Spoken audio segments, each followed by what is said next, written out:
So we're going to pretend like it's Friday morning. Saturday hasn't arrived yet. No, I'm just kidding. We're here to talk about the state of the SEC. Of course, we're here to talk about the game, the embarrassment, the absolute ass whooping. There's no other way to say it, that Oklahoma put on Alabama. And Jay, before I let you take your victory lap, I am interested in hearing this because I predicted the wrong team to win. I predicted the wrong score, obviously. But when you and I talked, I told you, and then I did the video with Chris, the key for Oklahoma isn't to throw the football, it's to run the football because the Alabama defense has not been the typical strong Alabama defense and run defense, whereas the secondary – this Bama secondary has gotten to be pretty darn good. Shout out Coach Mo. That's exactly what happened. I also told you in our video that I thought that Xavier Robinson would have a huge day. Lo and behold. But Jay, take your victory lap, man. Much deserved by the Oklahoma Sooners. I just want to say first and foremost, it's always a pleasure to hang out with my people. Y'all know me, Jay Unfair Sports. You can follow me here on the YouTubes. I still have my toothbrush there at Ty's spot because he loves me dearly. And there's not much for me to say that hasn't been said by everybody in this panel in individual videos and live streams. I'm just happy that we finally got to see what Brent Venables has been wanting to do at Oklahoma the entire time. This is one of the first of few games that we actually was able to show who we wanted to be. I want to throw out a couple of stats for everybody real quick because I know we have some of my people, especially like some of the Texas folks that be pulling up and, talking noise. Love them to death. Glad they come in. But I made mention that if Oklahoma could do a couple of things this season, they'd have a chance to be competitive. The first thing was have a competent offense. We haven't had that. This was the first game where it looked like an offensive game plan was actually put together to go against a team that actually has a problem that we can exploit. Ty, you said it. If you run against us, you're probably going to have success. We didn't do that all season up until about now. So I'm glad that we actually game planned in the bye week. Second thing, I said that if we can go out there and put together a top 10 defense, which we have the tools for it, we can be competitive this season. Right now in defensive efficiency on ESPN, we are number 6 in the country. When I looked at the raw data in the amount of total defense, just yards, just the raw numbers without taking consider of everything, Oklahoma is number 16 in the country. People didn't believe me when I said that this defense was going to be really good. Ty, you did. You've talked about was our front seven. We know there's questions in the secondary. They've got to get things going. Eli Bowen looks like he may become that dude. He shocked a few of us. Still got questions in the secondary. That's got to grow. But that front seven was one thing I said was going to be that key thing. Run defense. Pass defense, we're in the 40s because, like I said, the secondary is a little questionable. Run defense, we're number 15 in the country. We put together a defense that has moved from the hundreds to the 80s to the 40s to now in the top 15 in defense. Exactly what Brent Venables wanted. The only victory lap I can say is I'm just happy that the defense showed up and the offense didn't give the ball back a lot. Thank y'all for having me. That's the only victory lap I really have. Bama's still a good team. Oklahoma just, in a shocking manner, decided that this was the game that they really want to show up for senior night. Not only that, but before we got in here, I was telling Jay, I just did 2 watch throughs the past 2 hours of I got my hands on the all 22 footage, and watching the game on the TV is one thing. Watching the game in the all 22, it really will tell you the whole story. And the thing that killed me, and Jay and I actually had a phone call on Sunday, and we talked about some of this. Oklahoma came out with a great game plan. We are not going to let Milroe run the football. And they didn't. But on the offensive side, we are going to play control ball. We're going to watch what Vandy did, and we're going to try and do some of those same things. And they did. So great game plan, both offensively and defensively for OU.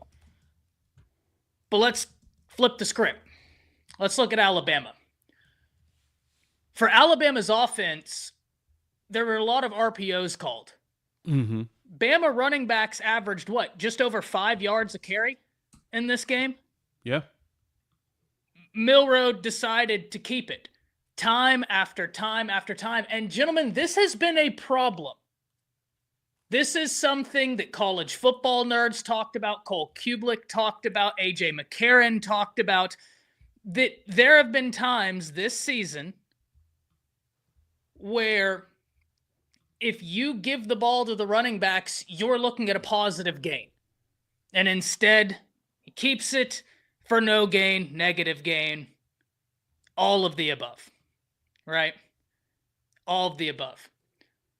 So the fact that, you can say, oh, well, that's Milroe not handing it off. You're right. But then Nick Sheridan. Don't call RPOs at that point. Just call dedicated runs. And then 2, when Alabama tried to pass the ball down the field, they had success. And when I watched the All-22, Jay, there was a play you and I were talking about on the phone on Sunday. There was a play I tweeted about. One of the plays where Milroe had time, the slot wide receiver absolutely broke free, running down the field, guys in coverage, but there's nobody because Oklahoma walked their safeties down. And even when Oklahoma safeties were in their normal position, their eyes were downfield. It's the reason Jeremy Bernard got behind Robert Spears-Jennings because his eyes were so fixated there. That wasn't a one-off. That was the entire game. The one-on-ones were won a lot by Bama's wide receivers. Either A, Oklahoma's pass rush got there. Great front seven. We've talked about this time and time again. Oklahoma did a great job of not letting Milroe get there. And then 2, Milroe and them just didn't throw it. Yeah. That to me was so perplexing. Absolutely so perplexing. The one-on-ones, I was shocked when I went through my rewatch of how often the Bama wide receivers got behind the Oklahoma DBs and were running. Either A, you just didn't hit them. B, the pass rush got there. But you have to make those throws. And before we came on here, this is something we talked about. Milroe, since the Vandy game, has had a 55% completion percentage, 4 touchdowns, 7 interceptions, 282 rushing yards, and 185 of them came against LSU, 7 rushing touchdowns, 4 came against LSU, and a 68.4 QBR. I'm going to be 100% honest. It wasn't good enough by Milroe. It wasn't good enough by Sheridan. I don't understand why you're trying to QB run at a defense that's telling you we're not going to do this when the running backs are having success and you're not calling dedicated runs, or you're just not trying to take the top off the defense. One of the quickest throws in football is the fade. And you have guys winning the one-on-ones. Throw the fade. We didn't see it. So this was an incredible game because Oklahoma had an A-plus game plan on both sides of the ball. Bama had an F game plan on both sides of the ball. When I look at Kane Womack and Alabama's defense, you're going up against a team where, Jay, we talked about this. If I'm Alabama's defensive coordinator, I'm loading the box and I'm saying, throw it. I'm going to make you throw the football.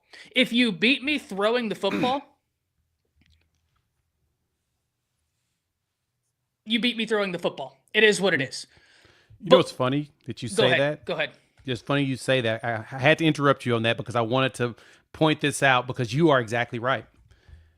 I was listening to Gabe and Teddy on the Oklahoma Breakdown, and Gabe pointed this out, and I didn't realize it as well. And what you just said. You want to beat this Oklahoma team, beat me by throwing the ball. I'm going to load the box and force you to throw the ball nonstop. One time in the game, Alabama came with a 0, right? Loaded the box, came with a 0. Do you remember that play? Mm-hmm. I'm not sure if you remember it. Some of y'all may not, but I'm going to tell you what it is. It was when we did the double pass. As soon as y'all came up on that 0, we chopped everybody, did the double pass, missed that touchdown to Bauer Sharp, right? That was the last time Bama went with the 0 blitz. I was shocked when I went back and rewatched the game. I'm like, wait a minute. That was the last time that Alabama tried a 0 blitz. What the heck happened? That was the plan. You load that box and you force Jackson Arnold to throw the ball. They did not.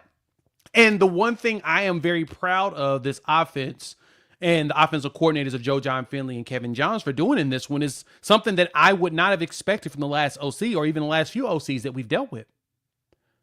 They would not have seen that, oh, you're just going to let me run. I'm going to just keep running it. And I'm going to keep running it. And I'm going to keep running it. And I'm going to keep running it. And I'm going to keep running it. Most of them will try to switch it up, but, oh, we got to switch it up just in case the defense does something. No. Kevin John saw this, and a buddy of mine pointed this out. This looked just like Riley Leonard at Duke.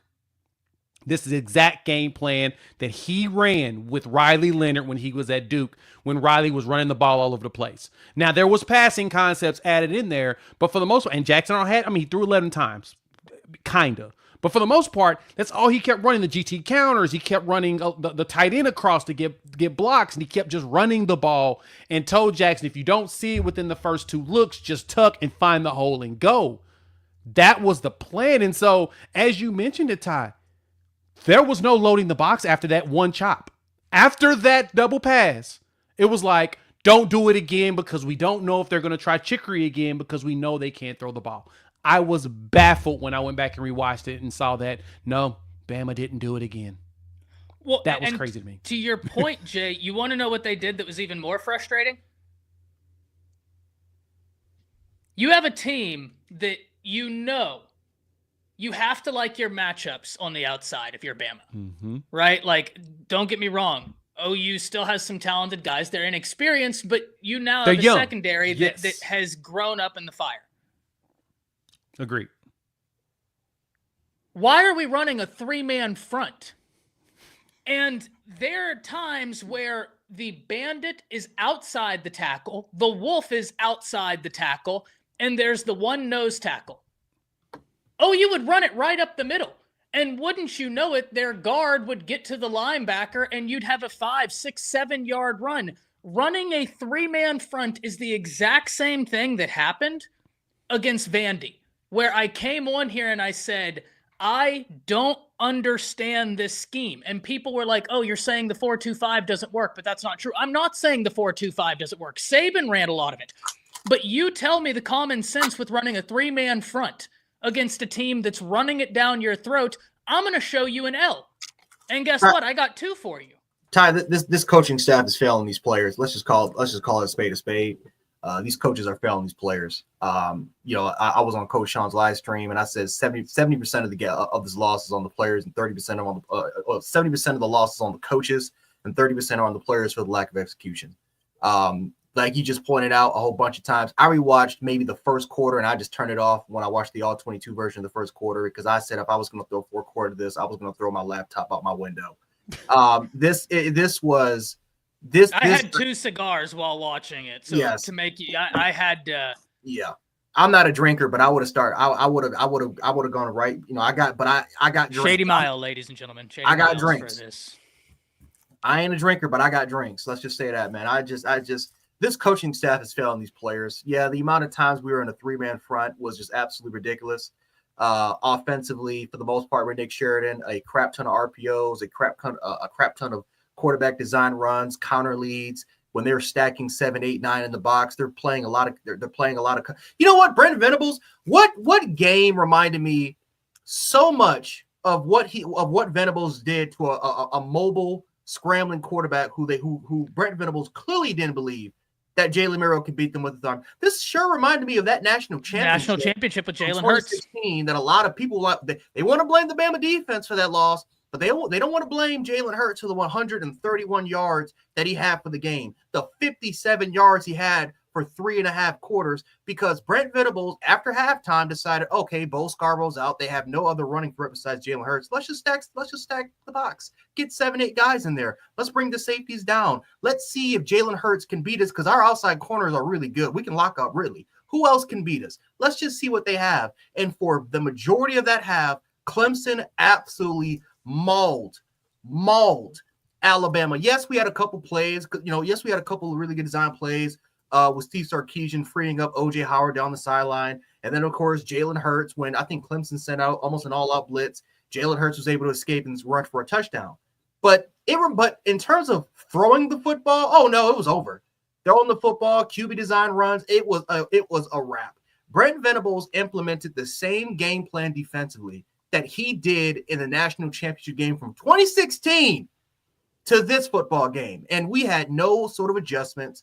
We had, just like the Vanderbilt game, defensively, we take such a long time to make adjustments. Situational football, clock management has been an issue all year round. How many weeks have we been talking about this, Ty? How many weeks when it comes to clock management, situational awareness, a lack of adjustments? This goes all the way back to the South Carolina game, where it took us 3.5 quarters for us to pull up a drive because South Florida went with the defensive game plan that Bama could not make any sort of adjustments until we decided to say, oh, let's bring on Pritchett on the field, add a couple more tight ends to that side, and let's see if we can move the ball and have success. And then voila, we actually were able to score 3 consecutive times, huge part because of that. So This is a coaching staff that fails to make adjustments. This is a coaching staff that constantly panics under the pressure, or panics under duress. And I don't want to hear any excuses about this coaching staff being young or this is the first year. I mean, again, it is the first year. We have no choice but to live with the patience. Kane Womack, he's going to be here next year. Is he an elite defensive coordinator? No. But I have seen some improvement. I have seen some really high upside with Kane Womack. But just like Nick Sheridan, just like this entire coaching staff, I can't just put it on the coordinators. The entire coaching staff, including Freddie Roach, he's got to go. And to add to that, what's fascinating, you say that about the defensive game plan, similar to what Clemson did against Hurts and everything. It felt like Bama's defensive plan was the complete opposite of what Nick Saban did against Cincinnati in that playoff game. Mm-hmm. Cincinnati runs a 3-3-5. Alabama said, and Saban said, do not throw the ball. Run down their throat and don't stop. Do not stop doing that, Sark. Run it down their throat. Because the thing is that we can outmuscle them. Shockingly enough, we were actually able to get to the next level in this one on a regular basis, and we were able to muscle our way into that. But that's the crazy part. This is something Saban would have done. Like, he would have said, you can't run the ball? Oh, you can't throw the ball? I'm going to make you throw it nonstop. That's it. And we test it, mirror as much as possible, and in a shocking manner, man, we was able to get through it. But I get it. Believe me. Shout out to my guy Truth in here, the resident Texas fan. He's pointing out, he's like, we've grown. Sooners have grown. We just keep getting unlucky. Every time you look up, we got a CVS receipt list of starters that are actually out. We had to play with a whole bunch of kids, and they look like they just play carefree. At least the panel, we knew that the defense wasn't the issue. The issue was your offense. Right. We all knew the defense was elite. Like, Brent Venables was going to get that defense we talked about this all week. Yeah, that defense, that was my worry, and my number one concern is, I know if Oklahoma's offense can just pull together slow, methodical drives, chew the clock, control the football, we're in trouble. Because that defense is built to stop mobile quarterbacks. It's built to neutralize Jalen Milroe. And it's funny because that's not something Venables was very good at historically. Like, it's kind of started around the late Clemson Hurts era. Yep. That he actually got better at that. He wasn't you could usually put him in hell at that point. And I think that's when he even started implementing a 3-3-5 and starting to get the bigger dudes on the line, because he couldn't stop mobile quarterbacks from gashing him up after he shut down the pass. And so, 100%. I agree with you. There's the offense figuring out. I would say Bates was the reason. He was yeah. And Bates was young when he was there. I forgot the other defensive line coach that was mentoring Bates at the time at Clemson when they got all the big guys. But yeah, Bates has been growing it. But to even add to that, the other fascinating component of all of this is, like you said, those slow, methodical drives, something we have not been able to do for the vast majority of the season besides the Missouri game. That last drive of the game, 6 minutes and 53 seconds, we had the ball, and we closed the game out with that. I would have never guessed we would have been able to do that ever. Yeah, because, not gonna lie, like I told you, Jay, I told you that last week on this screen right here, right? Did I not tell you that OU was going to come to play Alabama? Well, everybody did I not say that? I know that people are going to think this is a high and mighty take, but it's not. I told everybody that if OU won, they'd storm the field. I was told I didn't know what I was talking about. Guess what happened? Because when you beat Bama, that's what happens. It's the parade. I mean, shit. Bama gets That's everybody's the win of a A game. lifetime once you beat Bama. Bama is everybody Super Bowl. I Bama totally is get that. everybody I Dallas totally get Cowboys, that. basically. The only rebuttal I have is because this year has been hell. That feel like more of the influence of that, because it was also the last home game of the season. If this was 2 weeks ago, I don't think we stormed the field. They were going to storm the damn field. That's Alabama. I don't think so. It don't matter. Just because we literally have a CVS receipt of injuries. And Ty looked at it. Ty was like, wait. Ty texted me before the game and said, wait, is Farouk out for real? I don't give a damn, Jay, if it's the first game of the season, last home game of the season. You beat Bama, you storming the field. That's just point blank. Shit. Everybody going to storm the field to beat Bama except Georgia. And hell, Texas ain't storming the field neither, but you beat Bama, your ass gonna storm Texas the field. Texas beat Bama at Bama, so they couldn't. Bama. But if that was in 22, they would have stormed the field easily. They would have stormed it. But here's the thing, guys. Did you notice at the end of this game? Because Sooner Cowboy, you're right. This is what I said earlier. Jay and I talked about this. Yeah. There were guys running open because OU brought their safeties down to say, you're not going to do the quarterback run on us. And there were several times where the slot wide receiver won off the break and was just streaking. Now, the OU corners were in phase. So I'm not sitting here saying, oh, there was nobody around him. What I'm saying is if you throw a ball out in front of your wide receiver, there was nobody between the receiver and the end zone. 100%. The corner was behind him. Right, Curb Street pointed that out on the stream on the show one time. I looked at it. He was talking about when Milroe, it was some pressure coming around and started to collapse, but you could see two receivers streaking, and it was like if he was just breathe. If you watch the game from an O-line perspective, when those receivers get streaking around down the middle, he had too much pressure straight up the A gap. And that's exactly what on some of them, but all pressure, too many times you can't step up. On some of them, Coach Carl, but on all too many times, he just didn't hit it. Yeah, right? Sometimes he was worried about the outside rush because he know Pritchard was getting beat. So Pritchard he would got beat like a drum, right? He would turn his head to check and see what was coming from the right side, and then it was too late for him to pick his head back up. Other time you were getting that A gap pressure, and then he trying to roll the pocket, and when you roll the pocket and roll out to the linebacker that's sitting there waiting on you. I mean, I went back and looked at it again, man, and I realized that a lot of the issue that Miro had, some of them was on Miro, most of us on the offensive line, most of it play calling. Because like y'all said, we got wide receivers streaking down the field, and OU playing tight coverage, basically zero in the box, zero man. I mean, quick slants, post routes, skinny post, anything, any kind of crosser, wide open. As soon as you come off the line, boom, you cut in it wide open because you don't have no safety.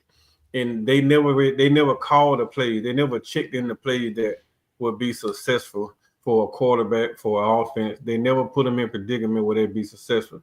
Kobe Prentice made one good catch. When he came out, boom, he sat down in the middle of the damn zone because they were blitzing, caught a ball. Then he slipped, couldn't turn up the field. I mean, those play was open all night. And that's the only time Nick Sherman really called something now in the passing game that was utterly effective. Besides the deep throw down the sideline to Ryan. And at that point, I mean, it was throwing, if Jalen threw it behind him, then I think the wind took the pass and he made an excellent catch. But I mean, it's a lot, man. I don't know what they was afraid of the wind or what, but I don't give a damn, man. Somebody lined up 7-8 in the box on me.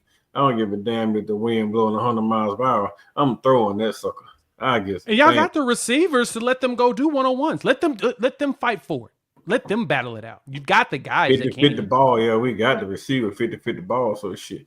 I mean, you got what 5, 6 got that receivers let me out get in and they here still real try to fast. throw the football.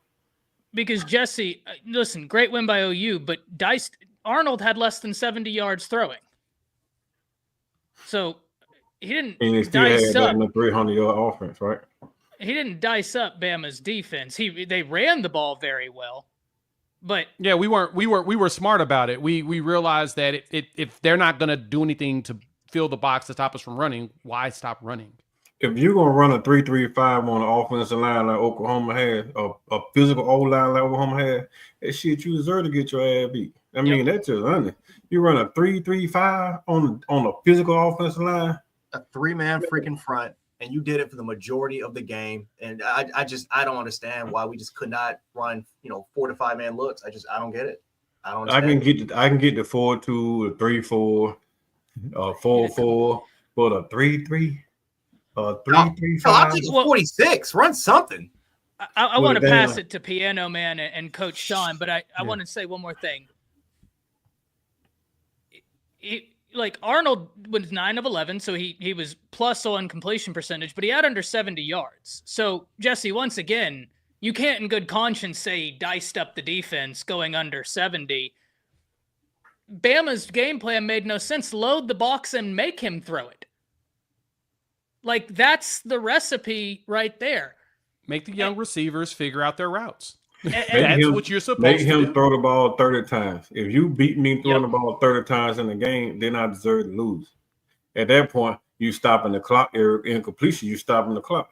But if you gashing me for 5, 6, 7 yards of rush, the clock continue to run. And you burn down the whole quarter. You done burn the whole game down and then throw the ball but 11 times.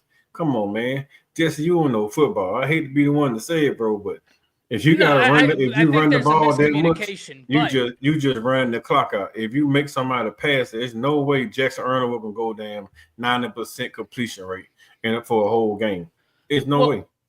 Jay, you can speak to this because he's saying Bama tried it and paid for it. Jay was just saying, Jesse, that they only sent the blitz to stop the run once.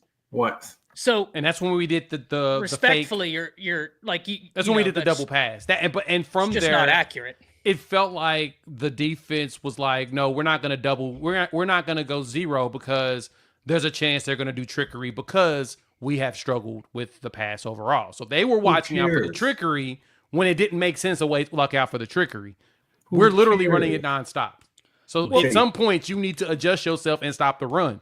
Xavier Robinson walked in there. He's a big back too, though. That's the other thing. He's 6'2", 240. He's really 6'2", athletic. Yeah, guy. he's a really big back, and he actually runs at 4 or 5. It ain't that many trick plays in the book, man. Right. I mean, right. Shit. If you got a big back. If you complain about trick play, it ain't that many trick plays in the book. They can run what 5, 6 trick plays a game. Hell, I mean, damn. It ain't that many trick plays in the book. You should put 7, 8 in the down box, have you 1 or 2 high safety, let the damn corner other 2 guys play man to man, and you make them throw the damn football. And when they throw a passing football over the field, then you bag up in the coverage and make them run. But at some point, you're gonna have to take the quarterback and the running back completely out the game and make them put the hands on their young receiver. You got 6 receivers out, man. You mean tell me your 5th and 6th string wide receiver is better than my DBs? You gonna prove that to me? That's all I'm saying. You can prove that to me. Again, I've pointed out the CVS receipt of injuries. Why not take advantage of that? Our number 1 running back was out in this game. Our second one was just coming back from injury. We went down to our 2 freshmen. One of them fumbled as soon as he got us after Xavier got us the 40-yard run. The other, the number 1 running back, freshman, he comes in, fumbles. He doesn't see the field again. And then they just say, you know what? We're just going to give it to the big boy and let him run. And X-Rod found the holes. He did what he needed to do. You can tell people hate hitting him. Hurt. Yeah. Brendan Thompson got hurt. The fastest player in the game, Brendan Thompson, Thompson got hurt. BT got hurt in the game. Man, that was unfortunate. It has been unfortunate in every capacity you could think of as just what we've dealt with. And we only had one competent rusher. One rusher. I want to give it to Piano Man real fast because this is the last point I have. Whenever, I don't know if y'all saw this, Coach DeBoer actually took over play calling into the 4th quarter. Right. Oh! And that's when they actually started to try and pass the ball downfield. You hit Ryan Williams that came back. That one-handed catch by the tight end, which nasty, beautiful. Yeah, that's when the entire drive was all passes. That's when they started trying to pass downfield, which should have been the game plan to begin with, because when they went downfield, they had success. And what does that do to a defense? It makes you back your safeties up. Then you can't load everything and get after you. Bama played into what Brent Venables wanted them to do up until the point where Venables was like, oh, we're up by a lot.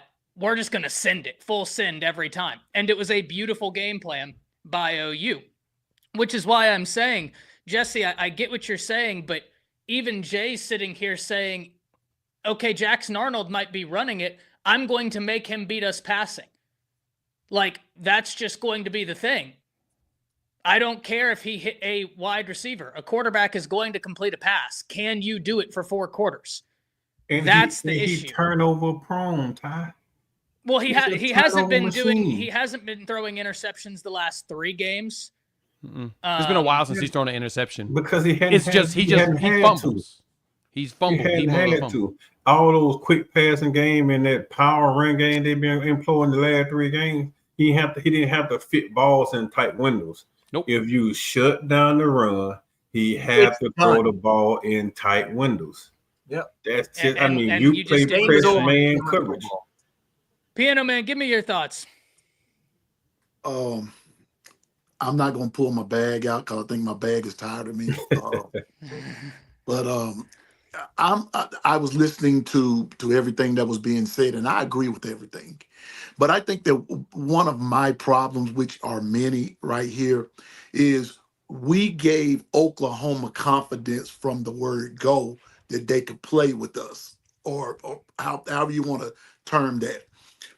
In Jesse's defense, I believe what Jesse is saying right there is that Jackson Arnold diced up Alabama's defense from a running perspective. Well, that I completely agree. You know, with from right a running perspective, where he didn't have to pass the ball at all, because, like what Coach Carl said, you go into this crazy defensive scheme that is not meant to stop anything running the football. How many times, I have not watched the replay because I don't want to get sick during Thanksgiving. That game made me sick. Let me be honest. How many times did you count Alabama running a play on the defense where they would collapse down on Arnold and like miss him by that much, and he done busted it for like super athletic guy. Super athletic guy. And it goes back to like what Coach Carl said. You never adjusted anything to make him throw the ball.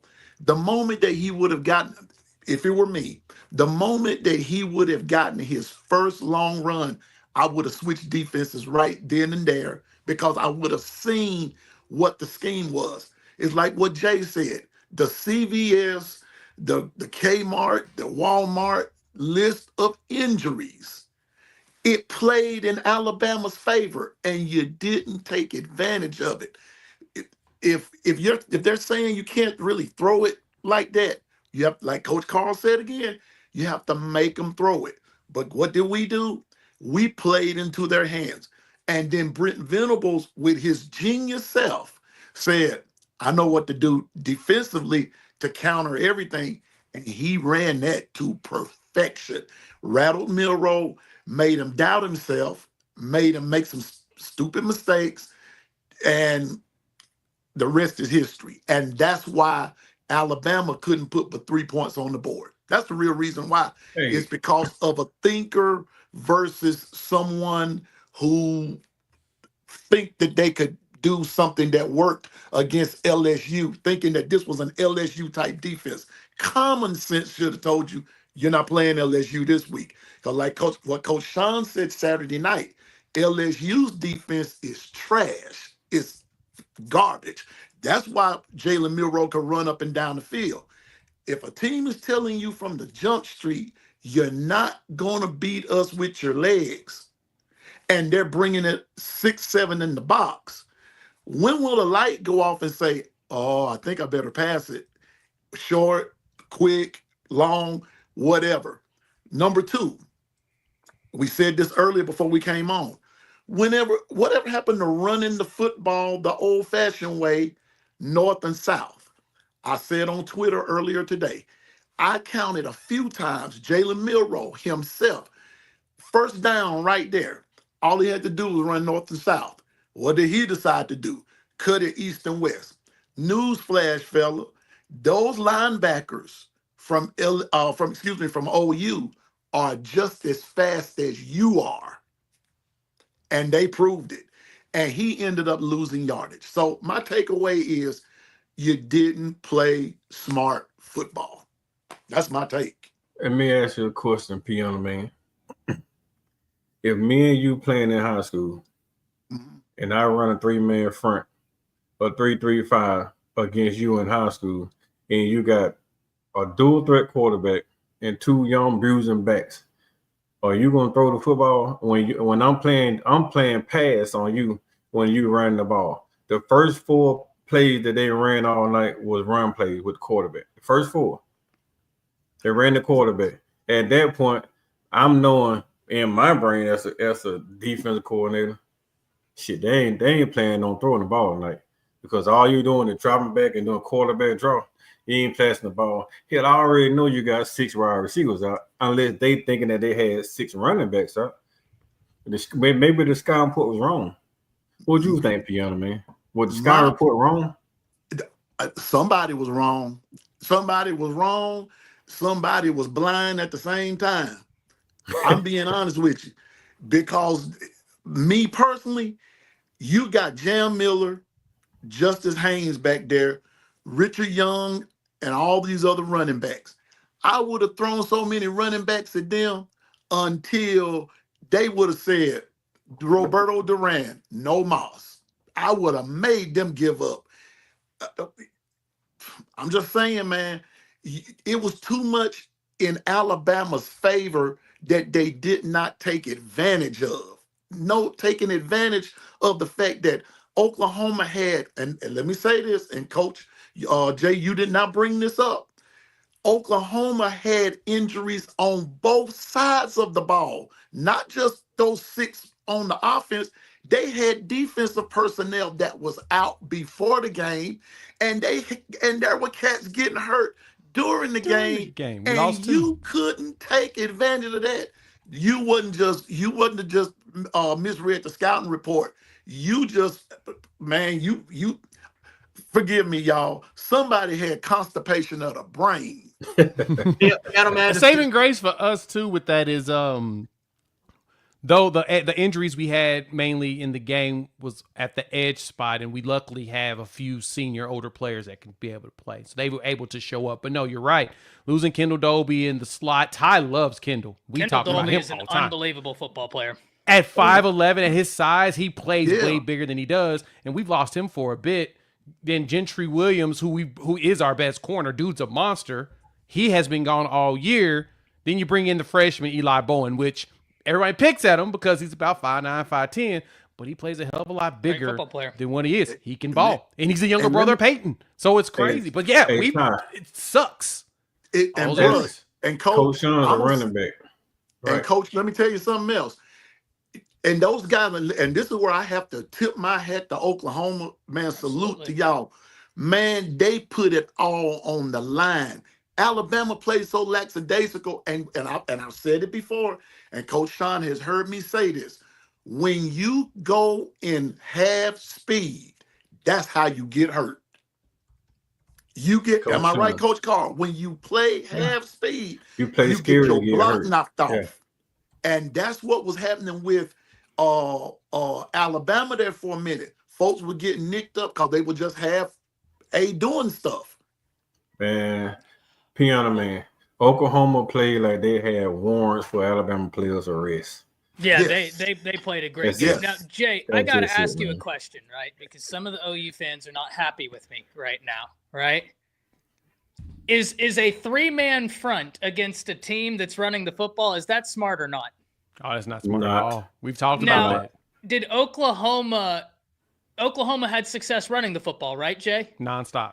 So if a team is having success running the football, does that then make it to where a team must do a 3-man front, or should it be the opposite?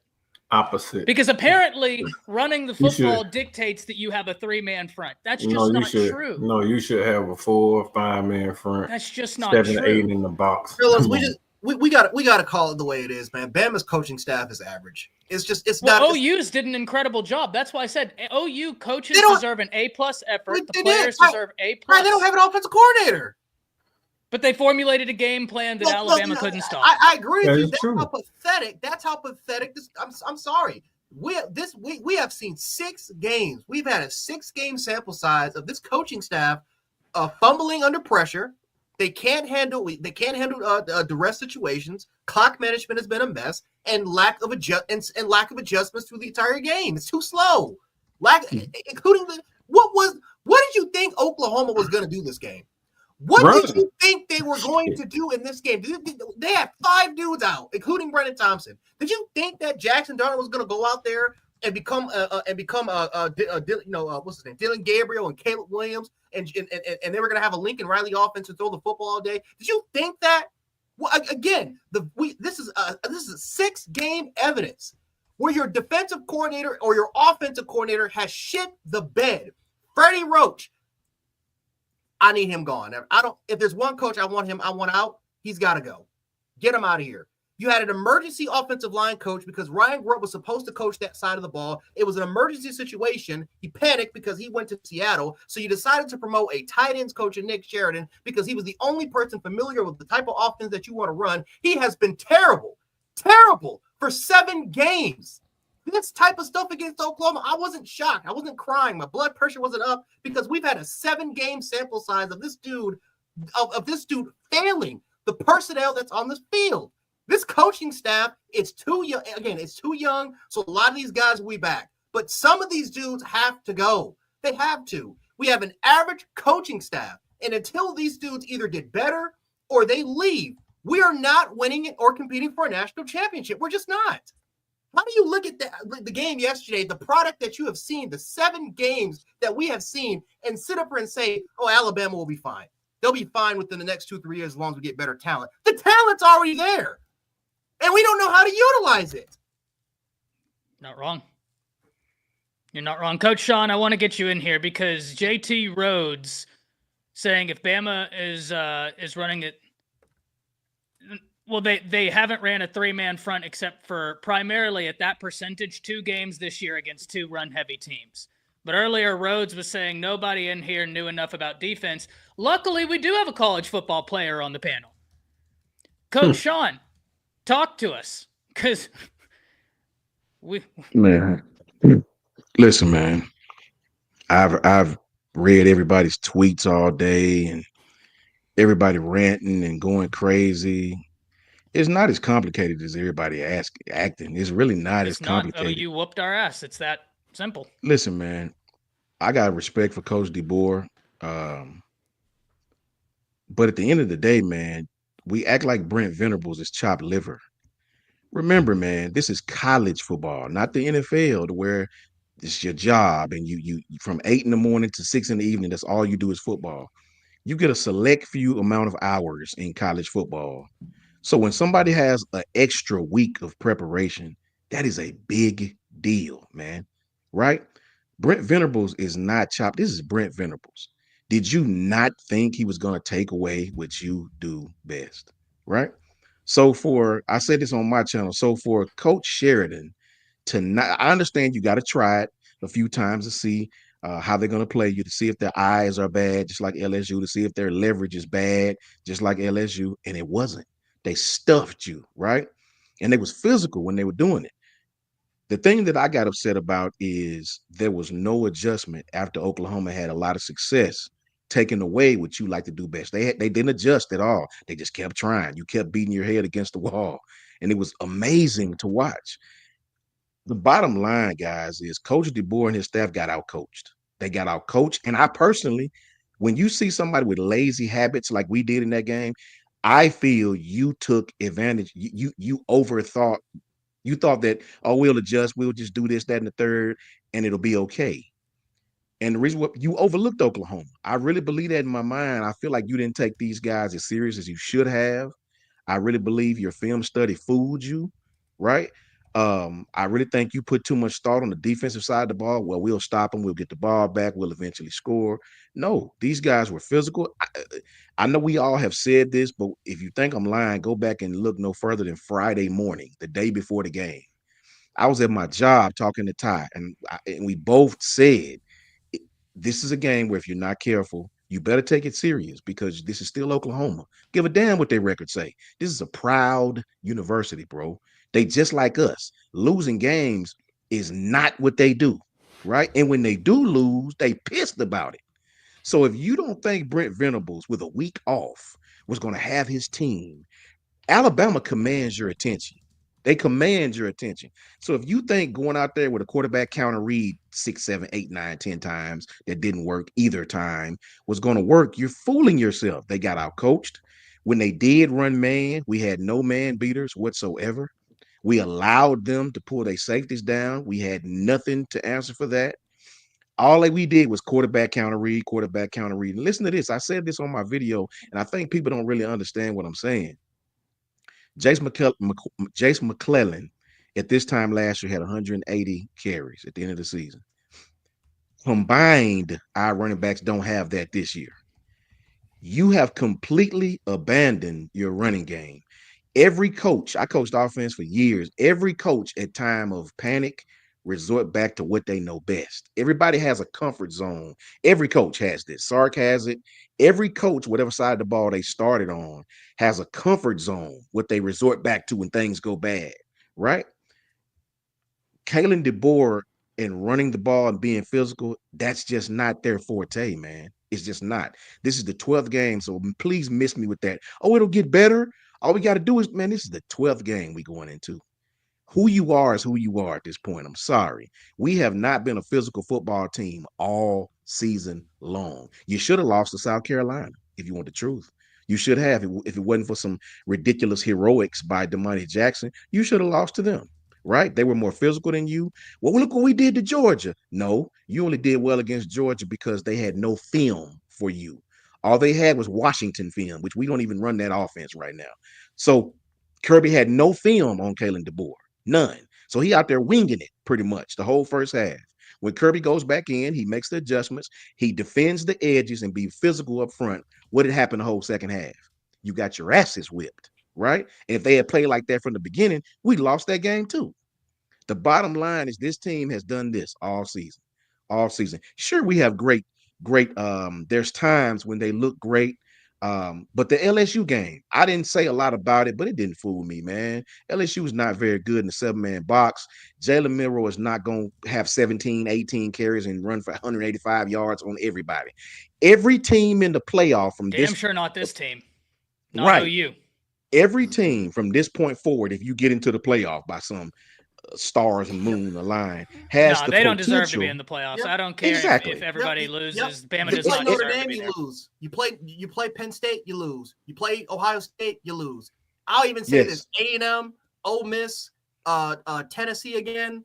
I'll even say Oklahoma again. Until we can actually show and prove that we can do it, I'll even say Oklahoma again. We'll lose that game. I think we'll score more than 3 points, but we will definitely lose that game again. I'm sorry, if we play them. Texas will lose. We're just a combination of this coaching staff. No, I'm just gonna say it. The coaching staff is just not. It's not good enough. It's not good enough. It's not. We play South Carolina again. We're losing that game, especially if that's on the road. We're losing that game. On the road, yeah, probably. Every team that you could potentially play in the playoffs has the potential to do the same thing Oklahoma did to you. Oklahoma. To stop your quarterback counter read and put you in a Mm-hmm. bad situation. Let me say this really quickly, man. I have a thing that I joke with and I say passy, passy, passy all the time. When you start getting offenses in 3 and outs to where they're throwing the ball 3 and out, 3 and out, 3 and out, you put your offense, everybody's getting on the offensive line. Let me explain something to you about it. And you ask any offensive lineman this. The quickest way to get your offense out of sync is 3 and out, passing the ball, 3 and out, passing the ball. Offensive linemen like to run the ball. They like to lean on people, man. That passing the ball, 3 and out, punt, 3 and out, punt, screen pass, throw to the outside, shotgun quick, maybe throw one pass over the middle. They batted that. That's the quickest way to get your offense out of sync, man. Running the football cures all ills from youth league to the NFL. If you cannot run the football, you're helping the other team. And here's the thing. It's not that Alabama couldn't run the football. We just didn't attempt to. You gave Justice 3 carries. I think Jam may have had 12, 11, 12, something along in there. There were times when we were moving the chains, running the football. You're not looking for a big play. If you get it, cool. You just want to move the chains. That's how you get your offense in rhythm. You give the running back the football and you be patient with your running game. Right now, I understand after Oklahoma scored again, after the next turnover, then the whole game plan changes. Right now, you're out there hoisting it downfield. The bottom line is Alabama lost this game because I honestly believe they went in there with the big heads. I really believed it. The cockiness, the walking around the field, I ain't never like that. I ain't never like that, brother. This is Oklahoma. I don't care what their record is, man. That's a proud bunch of people, bro. It's a proud program, right? It's the same as if we lost 2 or 3 games. They're going to command your attention. They went down there. The coach was coaching scared. You can definitely tell that guy's very, very green on the offense, 3rd and 10, and you run a quarterback counter read, right? It's just a total ass whipping, right? And that's what you get. So that's just the best way I can put it. You deserve to lose that football. Time. Yeah. What was Alabama's number one thing coming into the offseason? They had this big old powerful bruising offensive line. They're gonna do what? Move furniture. Down here, right? Move furniture. That's what the expectation was. Moving furniture. They haven't been good run blocking all year. And what is Elijah Pritchard's best attribute? Is that he a run blocker. He cannot pass block. So if Pritchard's in the game, you run the damn ball. If you want to sit back there and pass the ball a million times, find a damn guy that can damn cover the game. That's just give Womack a chance. I don't know. I don't think Nick Sheridan is comfortable running the football more than passing. I don't think he's comfortable. No, and to your point, Coach Sean, I think there have been 2 things that hurt, because the only area where I kind of disagree with you, Coach, is we just saw a Kalen DeBoer offense at Washington run the ball for a whole lot. I mean, Dylan Johnson got way more carries than anybody at Alabama. And even if we look at the year before, he spread the ball out. But this is where I think Coach DeBoer does something that hurt him this season. He gives a lot of autonomy to his coordinators. He allows Sheridan to do his thing. Thing. And Sheridan, to your point, does not want to run the football. He doesn't. Jesse with the $4.99 saying, "Hey, Ty, no hard, love your show. Bam, we'll be fine looking." Of course, man. And as I typed out in the comments, this is a football show, but it's also a bit of a debate show, right? And debate is healthy. You know, you've been a long time viewer. We've had a lot of communication. You know, I have tremendous respect, not only for you, but the Oklahoma Sooners. There's a reason why I talked all offseason saying, hey, this OU defense is going to be very good. There's a reason why even earlier in this season, when people wondering, is Brent the guy? I was like, yeah, Brent's the guy. Let him do his thing. This is a great Oklahoma staff. I really think that it's just going to take, one, not having a CVS receipt full of injuries, and two, you got to make the right offensive coordinator hire. What we're seeing right now proves kind of something Coach Sean was alluding to. If you don't make the right hire, boy, it can look bad. And Jay, before you go, want to shout out Gelato with the $9.99 saying, "Preach, Coach Sean. Just tell Milroe to hand." That was that was.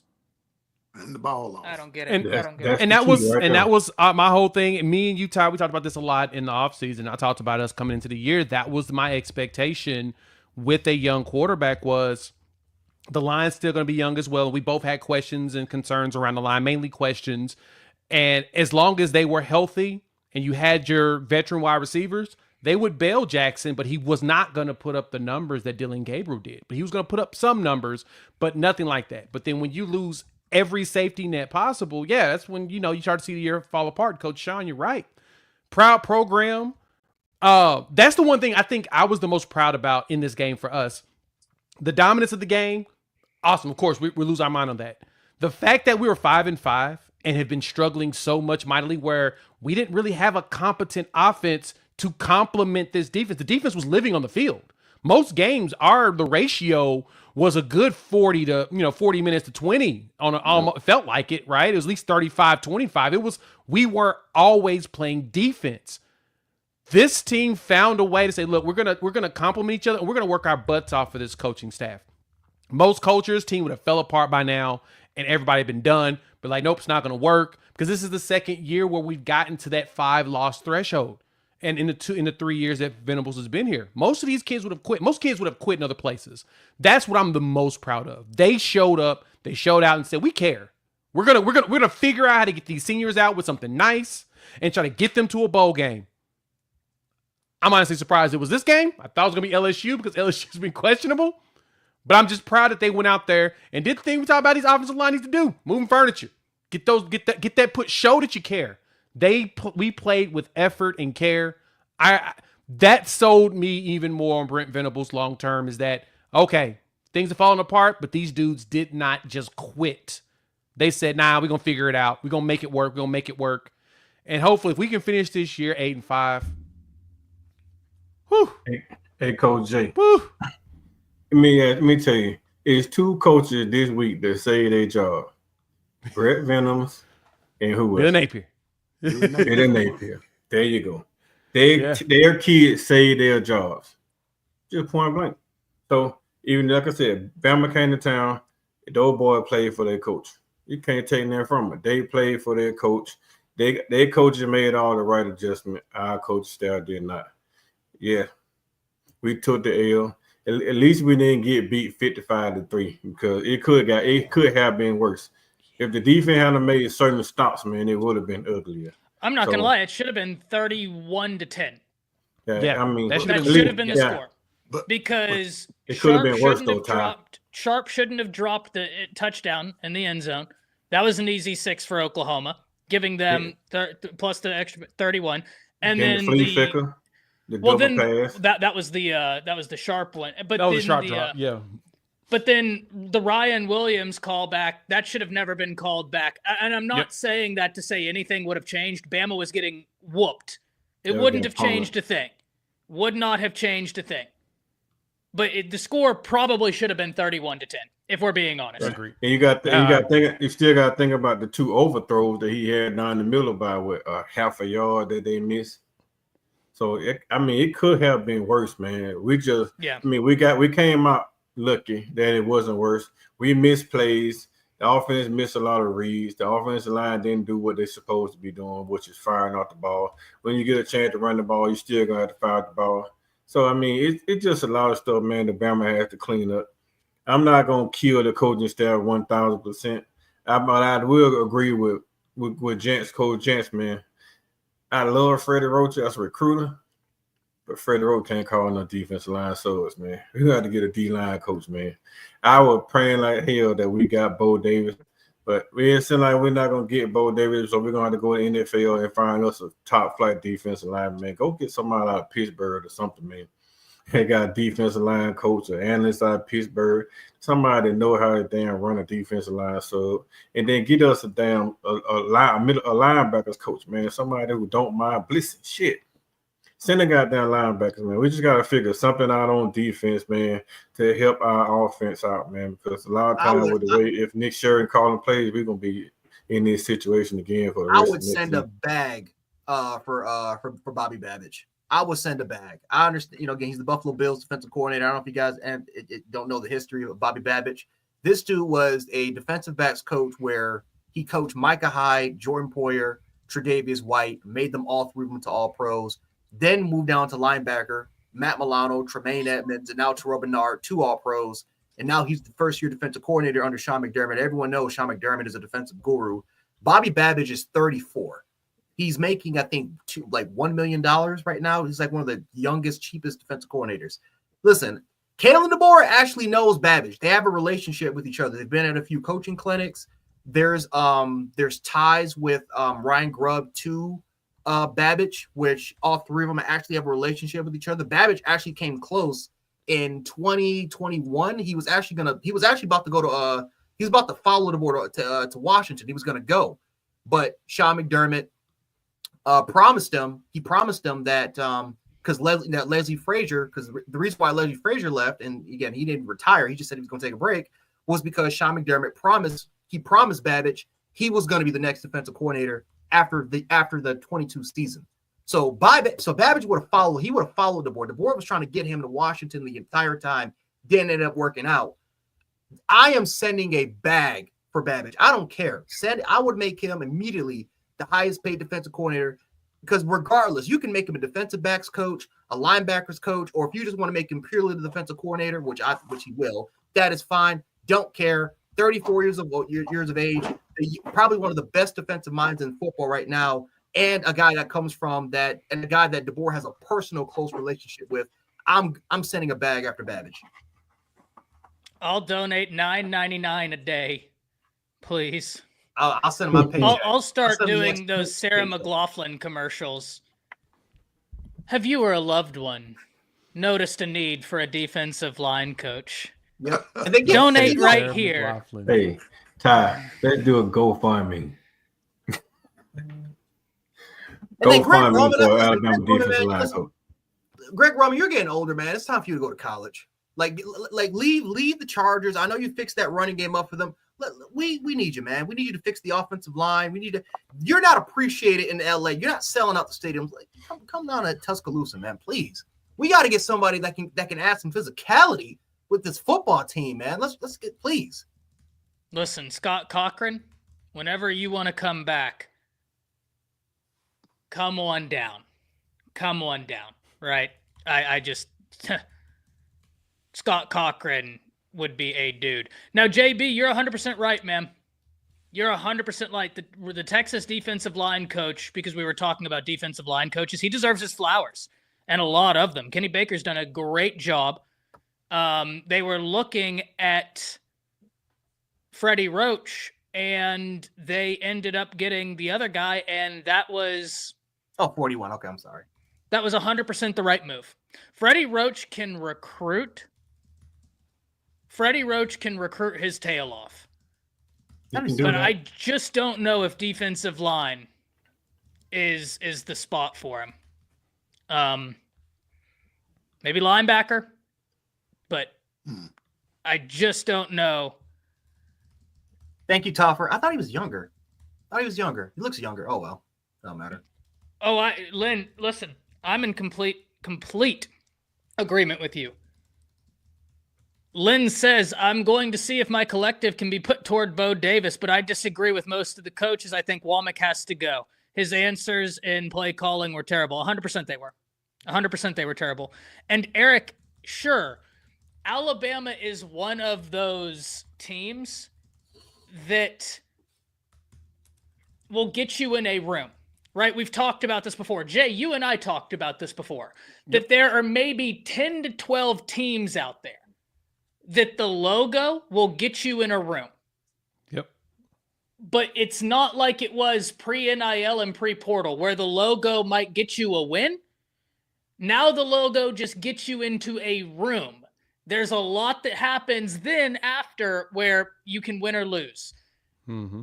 NIL and all that. Listen, Bama's still recruiting great. They have a top 5 recruiting class right now, and I believe they have the least amount of recruits in the top 5. Super high. It's gonna be a photo finish to who has the number 1 class. I don't think it's gonna be Bama, because I just don't think they're going to take enough to get there. But even if you're just looking at the average player rank, the top 5 classes right now are all really, really, really good. Really great recruiting being done right now. They're exceeding my expectations. Eric D says, pay USC's defensive line coach. Listen, if we could get him down here, that'd be interesting. Because that dude Coach Henny? Yeah. Yeah, Coach Henny's pretty solid at recruiting. He has a tendency of going after questionable people, but he's a solid recruiter. I don't know if Bear Alexander experiment was worth it. Well, my question, Jay, is this, and this is a genuine question. Do you think it's that he goes after questionable people, or do you think that USC was so depleted on the defensive front that it was almost like, I don't care, just come I'll and help take anybody. Yeah, it probably was. I'll just take anybody. Give me some big bodies, and we'll figure it out from there. But yeah, it's just the Bear experiment to me was like, Not too good. But it's Bear. I'm wondering where he's going to end up now. It seems, supposedly he's been kicking it at Georgia again. He might go back to Georgia. I know in the last photo he had like a Georgia chain on. I don't know. He may go back to Georgia. He ain't coming to Bama. I know a lot of Bama fans won't Bear. He's not coming here. Nah, We sorry. about that. The way that we were. Go ahead, Jack.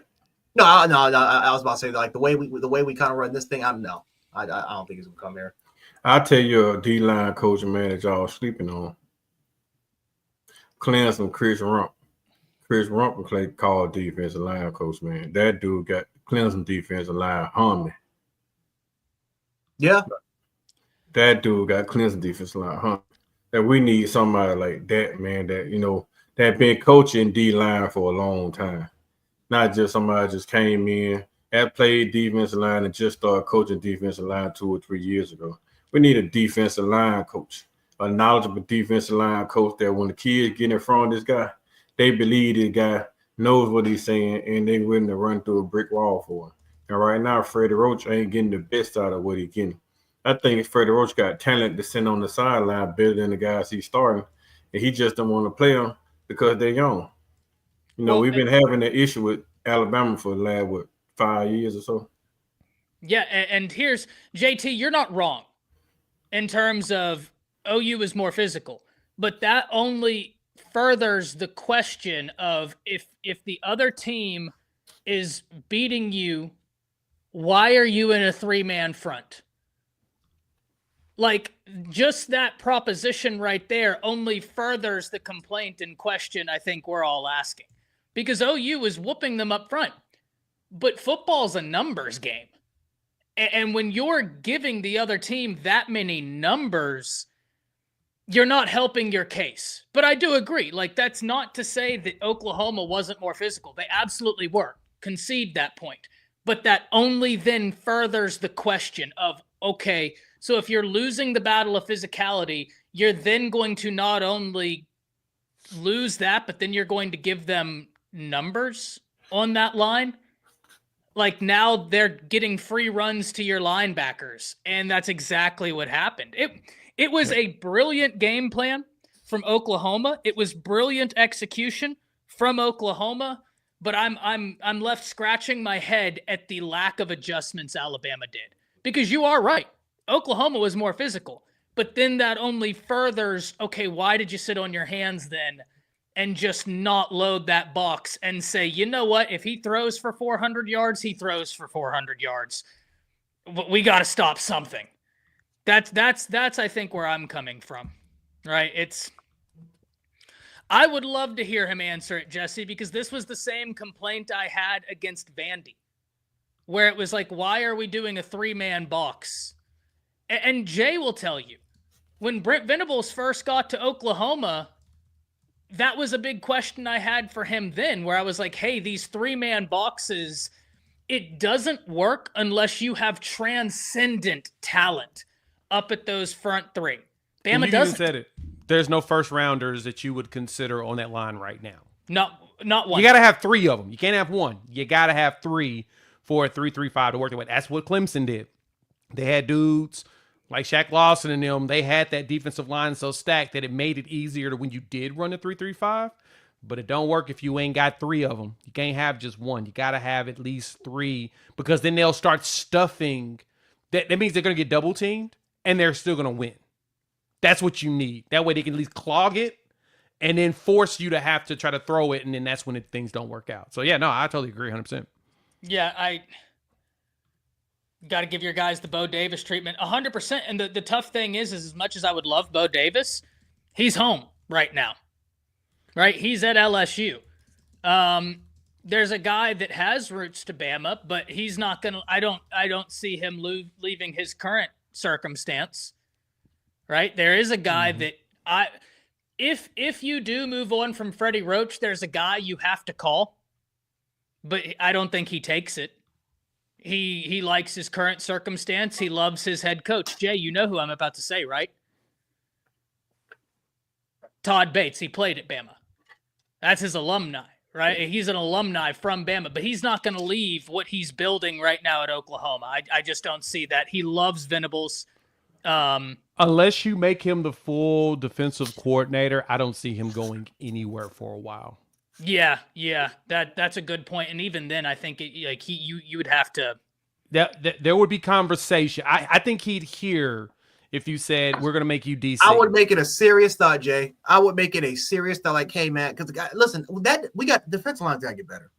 The defensive line's got. I got it. It's got to get better. And it's got to be better. We can't.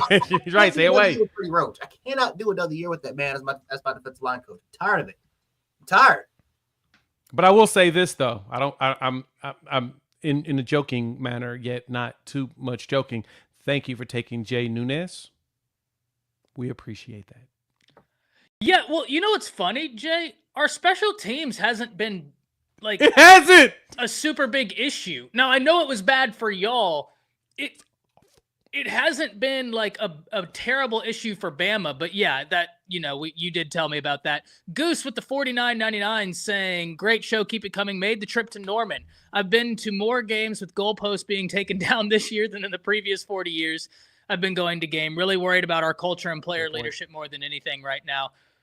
I have nothing that I think will make you feel better, other than the fact that I hope, especially after some of the things that have been said by Auburn, you had an Auburn linebacker who Alabama was after, and then kind of I don't know the story, so I'm not going to say what happened with Riddick, but he was an Alabama commit.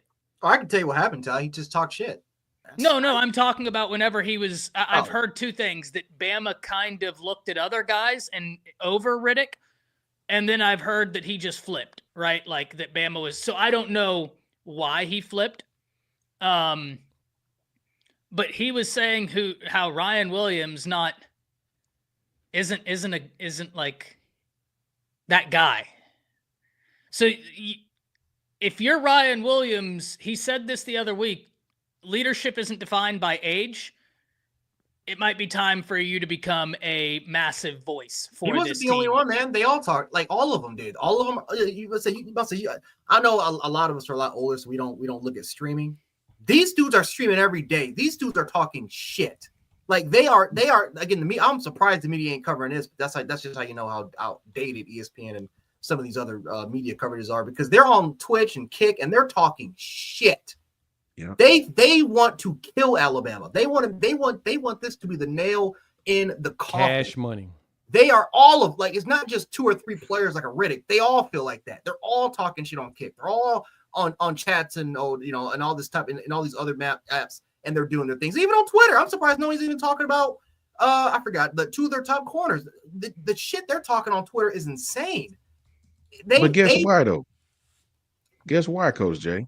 Oh, I know why. I'm not even upset with him for saying it. I'm not mad at it either. Nope. You know what I'm saying? Because remember this, man. If you don't remember nothing else to the young guys, nobody cares about how many TikTok videos you make. Nobody cares about how much you talk, tweet, NIL. None of that matters when you lose it. Nobody cares, right? If people see the effort you put on the field, that's when they talk and would try to punk you. Can you imagine somebody saying that about Reuben Foster and Reggie Ragland, that defense? Can you imagine somebody saying that when we had Devontae and Jalen and Jerry? Them dudes would have made it personal to try to kill you, right? So when you put forth that effort and everybody start putting B2A, then these kids don't respect it no more, man. And this is what I'll say really quickly. Everybody should thank Vanderbilt. Everybody should thank Vanderbilt for showing that read-based zone blocking principles with the veer, right? Because every game we've lost to some form of blocking scheme that had some sort of zone principles, even backside reach blocks, where you get the backside formation, you get the backside guy. Oklahoma, go back and watch that game, man. These guys obviously took a pattern from those blocking principles and utilized it. And we don't defend that very well. Our leverage is bad. We're not very physical when it comes to a 7-man box. We just don't defend that type of thing very, very well. Our linebackers don't get off blocks very well. They can run from sideline to sideline all day. But when it comes to filling And gap integrity, we do not do very well with those type of blocking schemes. Yeah. Yeah, they want Yeah. Bama. What happened to Jeremiah Alexander, man? Like, Oh, where I he didn't know at? he even existed. I'm sorry. I didn't think he even went to this university. Is he still on this campus? When all spring long, they said every time Jeremiah Alexander shows up running football, stuff happens. That's all Caleb the Bull saying. Stuff happens, stuff happens, stuff happens. The kid ain't been in the game this year. Is anything I think they need to happening? play Rico Scott more. They I ain't think they need to Rico get Scott. Rico. I mean, Caleb Olin, Rico Scott. Yeah. It's going to be interesting. Now, I do think that you're probably 1-2 at inside linebacker next year is it will, Stephen. Has there been one that's been missed? Oh, I guess I didn't see this because of the Bishop Oh, yeah, no, it's Frank the membership, yeah. hit your membership. Bishop Frank, yeah. We appreciate that. That's my fault, Bishop.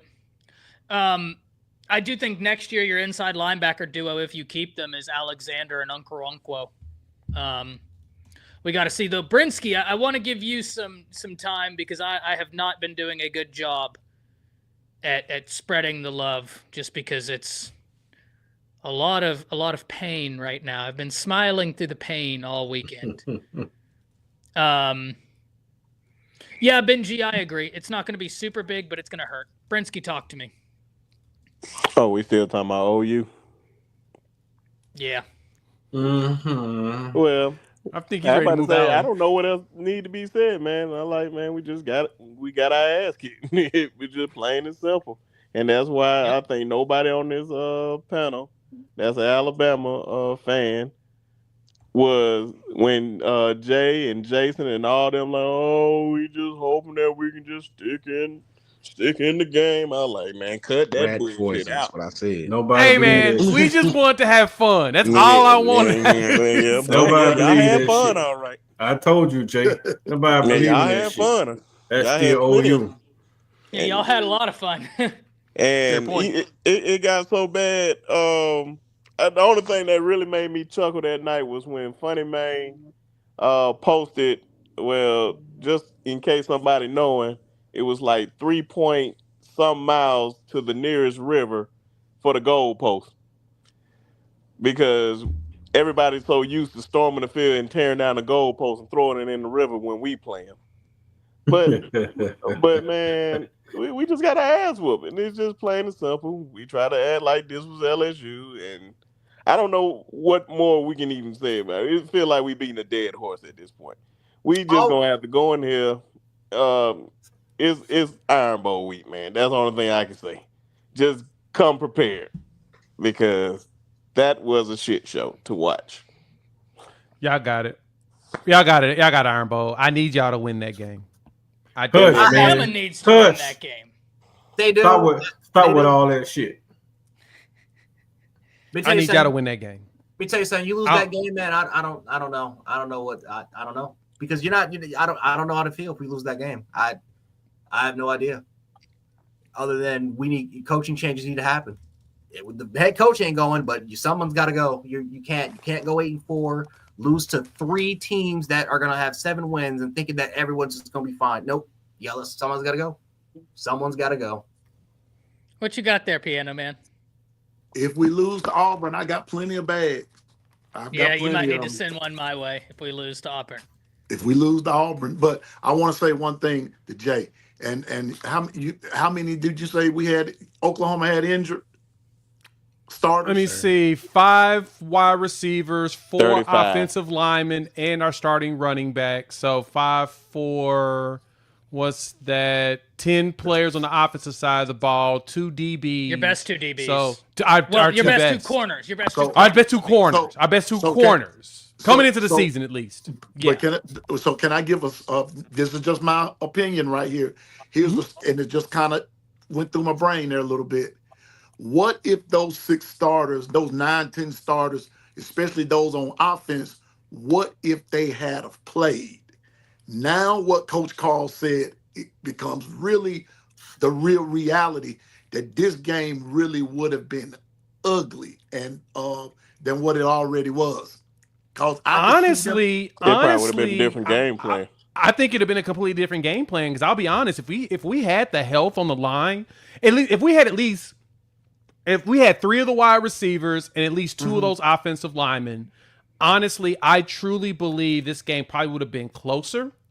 And we wouldn't have come in at 5-5. We probably would have come in at more of an 8-3 type or a 9-2, because most of our games we lost was because as soon as a lineman went down, the game died for us. Like we lose another lineman, then Jackson gets hit every 30 seconds. So I think the game actually would have been a lot better. I think, and as y'all have mentioned, Bama come in here with like almost no expectations, even though they know like, hey, this is rat poison. Don't go in here thinking that you're going to just beat anybody. They're still a blue blood. They're still a team that has pride and they're going to come work hard. But at the same time, it was Iron Bowl next week. They talking shit. We need to start preparing ourselves also for that. And Oklahoma has shown the ability to fold, especially in the second half of games. We folded in just about every second half because that's when that attrition has kicked our butt. Our defense been on the field for so long. Then at that point, they're gassed. And I think that, though, if we would have been more balanced coming into this one, it would have been a much better game. I don't know what the outcome would have become. Maybe we would have came in here with a better game plan and still been able to muscle. Or Alabama would have had a completely different look and plan of, don't underestimate these dudes. Go after it like you're supposed to. I think it would have been a closer game, personally. It's just, like I said, we just got that CVS receipt, man. 13-something players. Nasty work. Nasty. Yeah, It just goes to show how good y'all recruit, man.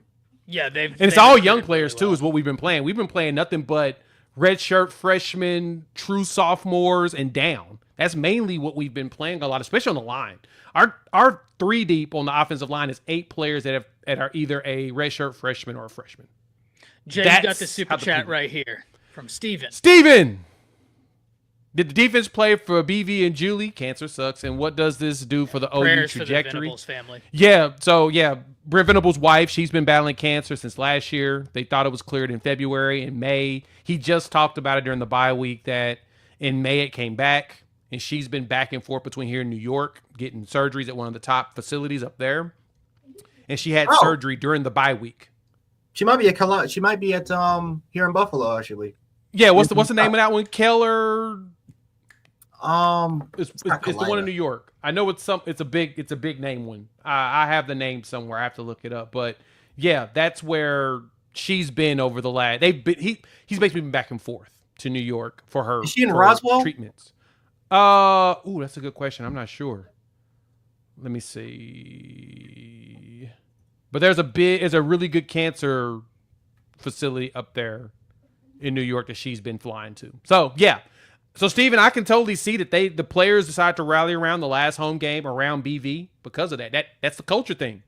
That's that thing around culture. It's like I'm impressed that they, at 5-5, said, no, we're going to find a way and hustle our butts off for him and them. And, yeah, I think that plays a little bit in it. They play with a lot of heart. They play with a lot of heart, man. A lot of heart. Yes. So something I wish we had. Wish we had some sort of culture that we could play. Yeah, so him dealing with that and injuries on top of each other, it's pain. Yeah, Ben, I don't believe Milroe comes back next season. Yeah, it's time to go, man. And I don't know who that is. He needs to come back in college. He needs to play another year in college. He does. Yeah, I don't know if he plays at Bama. I agree. Well, and it was kind of one thing we need to realize, and why I'm still completely. DeBoer is going to be fine, right? He said before the season started that he wasn't able to run his offense this year because 1, he didn't have enough time to really implement it, and 2, he didn't have the personnel. Well, now we realize what is missing. What that means? Yeah. I thought they was Sheridan coming in because he knows the system. I thought that was going to be where the change come in, where things was going to work out. I'm kind of surprised. If Ryan Grubb never would have left Seattle, I think this offense would have been a little bit more. I would say that it would have been faster, for this offense to be implemented a little bit more. But I think him leaving is, they had the blueprint of what offense they wanted to run, especially the way Ryan Grubb ran it. where he focused more on the offensive line. He focused on more north-south, getting running backs more involved, involving the tight ends a lot more in the run game. I think him leaving to Seattle, I think it killed it, because Sheridan and Grubb they have two different two different philosophies when it comes to running the offense. And so you're trying to figure out, okay, I had Ryan Grubb's blueprint. I don't know what Nick Sheridan, I had Nick Sheridan under me in Indiana, but it's been like what, 4 or 5 years. Like I gotta, it's hard to kind of institute that, not to mention too, Sheridan, what he wants to do compared to Milrose, the quarterback, it's just not a perfect marriage. It's just not, it's just not a fine marriage. I mean, Sheridan could manage it. He could, as time, you can implement some things for Milroe, but you're limiting your offense. It's not the offense that, and honestly, I hate to say it, the type of quarterback that, fits this offensive scheme. Even with that, Coach J, think about this, man. What do Sarkisian do? Sarkisian had an offense coordinator, but he called his own plays, right? Yep. So if it's Ryan Grove's offense, if it's Caleb DeBoer's offense, why he can't call his own plays? That's why I'm up. Yep. And if he calls his own plays in Auburn and we light up the scoreboard, he's gonna. I'm telling you right now, he's gonna catch hell. He's gonna catch hell from me. He's gonna catch hell from me because, bro, you purposely sabotaged the season. You trusted your coaching staff way too damn much that you can't get involved with calling your own offense that you're trying to implement. What's wrong with you? That's all I'm saying. And I mean, even add to that for us. So what I've heard is that Zach Alley called this entire game. Brent wasn't even in the huddle with the defense. He managed it as a CEO. I think this is the first game he felt super comfortable to step away. Because I truly believe that we're going to go out there and have fun. Okay. We're going to work our asses off and see what happens. I think Zach Alley's going to be something special long term. I'm pretty excited. Most defensive coordinators, man, when you come in here and you that big of an underdog, the first thing they tell their kids is something simple. Hey, man, they coming in here in your hometown to whoop your ass. Or you going to lay down and get your ass whooped, or you going to stand up and fight. And a lot of times, no kids going to be ready to fight. Hey, well, you're going to fight for this shit. That's why I have proved that we the better team. And then they came out there and they just put belts to our asses. Like Coach Sean said, that BTA, man. They just put the belt to their ass. We never stood up and fight back because we thought Oklahoma was going to lay down. Just like most of Oklahoma fan base thought y'all were going to come in and lay down and just drop an egg and Bama's going to run through you. I already knew it. I knew Oklahoma was still Oklahoma. If they didn't get up for Alabama, shit, Brent Billings was going to get fired. That's a period. If you can't get your team up for Alabama, when Alabama come to town, you don't deserve to be a damn head coach. So, kudos to Benova, man. He did what he had to do. He got spanked by Texas, but you beat Alabama. Shit, hey, that's saving grace. Save your job. Congratulations. He beat out another 2-3 years. I want to hit this comment right here from Lynn. He said, I want to ask my coaches on here this question. Is this the DeBoer offense without Grubb, who'd been calling plays since 2004? Well, no, Grubb's offense is DeBoer's offense. I just think that Sheridan's never called plays. And when he just doesn't have a long history of it. And that's more of it right there. No long history doing it. Yeah. And I think that it's one of those things where he was trying to learn under DeBoer, and DeBoer gives his coordinators a lot of autonomy. Like, that's one of the things. And I don't think that it was that was a good. It's not a good move. You sabotage. Yeah. I'm telling you that if we find out he's calling the plays for that Auburn game and they light up that Auburn team, not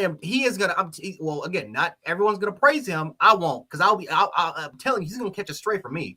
He's catching a stray from me. You purposely sabotaged this season. We have seen, just like Carl was saying, we have seen head coaches, still hire offensive coordinators, and you call them the play. As soon as Ryan Grubb, who again he the first week, all he kept talking about was Ryan Grubb this, Ryan Grubb that, how close they were, and everywhere he's been at, Ryan Grubb has followed them. As soon as he took the Seattle Seahawks job, and you had no one else that you can trust to run the variation of this offense but a tight ends coach, right then and there, I don't mind you promoting him as the co-offensive coordinator, even though he is the play caller, because Jamarcus Shepard is the co-offensive coordinator. But he should have been the one calling the plays. And again, the reason why Jamarcus Shepard is the co-offensive coordinator is because, again, he is learning under DeBoer so he can run this damn offense. You should have done the exact same thing with Sheridan like you did with Shepard. Why don't you give the opportunity to Shepard? Why didn't one of those games when your offense was struggling, why didn't you give him an opportunity, especially with, again, he's just as young in terms of calling these plays like Shepard is. I don't get it. I don't understand what he was trying to do this season. It was like a scrimmage the entire season. Like it's just a prototype of what this offense was. Want to give Jay the opportunity to get these super chats that he has. Facts. What we got? Jay, you got a lot of them, Jay. Dang, they trying to pile up. Everybody come to hang out. What we looking at? I got one. Boomer, that sneak ass cat. Always showing love. Both channels too. And Tanya, she always comes through. Thank you so much. Never have a question, but always come to hang out. We appreciate you watching. And then Stink Ass on this channel saying Bama fans are the only team we've played in the SEC this year that didn't show their ass or act like children. Much respect. Appreciate. I'm glad. Actually, y'all were. And the fans were fantastic at the stadium. I was there. They're awesome. Cool. Glad we to hear laughed. that. Joe was drinking together. They were like, okay, I can rock with Norman. I'll be back the next time we play again. I'm like, good. It's been since 2003 since the last time y'all came here. So hey, we're glad to have you in and hopefully see you again in 2 years. Yeah. That's good to hear. Very good to hear. Thank you very much for the donation, Stink. Always love your name. Always love your name. Guys, I don't know. Way the screen with these schedules being printed. I don't think we're going back to Oklahoma for a while, man, because they mixing the schedule up because they got so many different teams trying to get all these teams playing each other. I was surprised Bama didn't play Ole Miss this year, so may not have another chance to come back Oklahoma for a while. We haven't played Florida in a minute. I have no idea what these schedules are going to look like. Guys, we've been on this one game for an hour and a half, right? I do kind of want to talk about some of the other craziness that happened in the SEC, but I also have a little bit of a channel announcement, right? Mm-hmm. And this is something that Jay, you've been aware of, Coach Sean, you've been aware of, and Jance, you've been aware of. But for those of you that have watched the channel, you probably have noticed that in the last 6 to 7 months, I've really scaled back the content, haven't been making as much content, and I've kind of been more focused on a few teams and really Bama as opposed to doing as much general college football content. That's because about a year ago, I got some news that kind of changed the trajectory of where my future was going to take me. I'm not here to get into that. Everybody in life has problems, so my problems are no more important than anybody else's problems. But it caused me to really have to self-reflect and see where I wanted to go, and more than that, where I had to go in order to be a greater asset to my family, and I'll leave it there. And so that's why some of the content has been scaled back. It's been more focused. I haven't been doing as general. It's because I've been trying to figure out a next direction. For some of you on the channel, you'll know I always wanted to get picked up by one of these major outlets. Unfortunately, that never ended up happening. But it has been an unbelievable privilege to do YouTube, to meet guys like everybody here on this channel, all of the great supporters in the comments. Even though I haven't been able to shout each of you out, that's because we've had like 550 people in here and the comments have been rolling. So I appreciate everybody in this chat more than you know. I always say the two most valuable assets you have in life is health and time, and you are giving us your time, and I will never be able to tell you how much that means to me. Mm-hmm. But there are going to be some changes moving forward because my life has taken me in a bit of a different direction. And so in terms of videos coming out, I don't know what that's going to look like. In fact, Jay will tell you, Coach Sean will tell you, I didn't necessarily even think I'd be covering college football this season. I thought that last season was going to be it for me and looking to make some moves in life. But something has come up, And I will be kind of pivoting from this realm back into a realm that was more familiar to me, the legal realm. And so I'm not sure what content looks like anymore. I don't know whether I'll be able to make videos. I don't know what any of that looks like. I'm going to try and do one stream a week, but I don't even know if that's going to be feasible the first few weeks. I'm kind of making this adjustment because I am going back into the legal world to be able to be more of an asset, to have more stability for my family, and to be able to make a move that, quite frankly, I need to make. Like I said, I'm not going to dive into the details because everybody has problems. My problems are no more important than anybody else's problems. But if you're wondering why the content has scaled back, that's why. So I'm going to continue trying to do the Monday evening streams, but there is a chance that this is the last Monday evening stream for quite some time because of this move. Next week, it's going to be taking me in a different direction. I've been studying for the LSATs, hopefully trying to take those in February to get a good enough score to, who knows, maybe be in law school next year if I get the score I'm after. But that's kind of where I'm at. I wanted to do an announcement on that just because everybody here, you've given me an opportunity to pursue a dream. And even though I didn't hit the end goal of that dream, I'll never be able to tell y'all how much even the opportunity to do this has mattered to me, right? Like it has been an unbelievable privilege, and I'll never just be able to tell y'all like what this has meant. So not sure what the content means going forward, but there's a reason why I Coach Sean, Brinsky, Carl, I'm really happy you're here, Piano Man, Jance, Jay. I wanted y'all on the stream tonight. Jance, you and I have done content longer than I've done content with anybody else. And it started off just doing content together, but then you end up making a lot of friends. So I'm going to try and figure out a way to continue the show because these people here are my friends.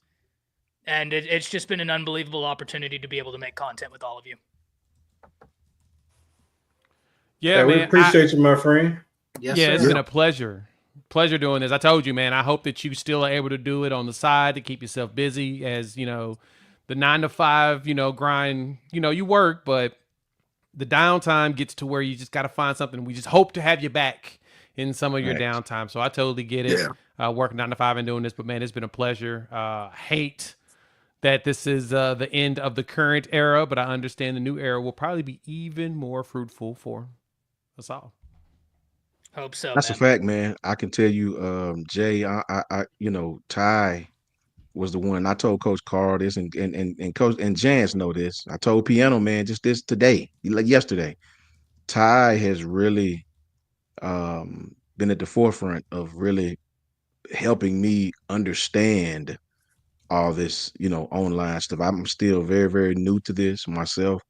I can talk football all day, every day, right? But I didn't understand the ins and outs of streaming and YouTube and followers. I mean, man, it was 4 months before I even know how to look and see how many subscribers I had. You know what I mean? I just didn't know, bro. I just wanted to talk football. I don't be worried about none of that stuff, man, because I do have a day-to-day, So I've already spoke with Ty about this. He knows how I feel about him. I think I speak for everybody when I tell him thank you, man. You have been the most gracious dude. You don't act funny with people. You accept all the people in the chat. You help anybody stream, man. I think the good Lord has a blessing for you, bro. And I knew I'll forever be grateful to you, man. Hope you still come on and we look for you. You know what I'm saying? I think I can speak for all of us, man. Me, Jance, Coach Jay, Brinsky, Piano Man, all of us, man. We really appreciate you, brother. Yeah. Cheers to you, man. Yes, sir. That big fact, man. Because, I wouldn't even be on the screen if Coach Sean hadn't invited me to the screen. If Coach Sean invited me to a screen, I appreciate Coach Sean for it to the end of the world. And then the next person invited me to the screen was you. That's a fact. And I've been on here with you and Coach Sean. Every time I'm on live, I'm on here with you or you don't on Coach Sean, man. So I appreciate you to death, man.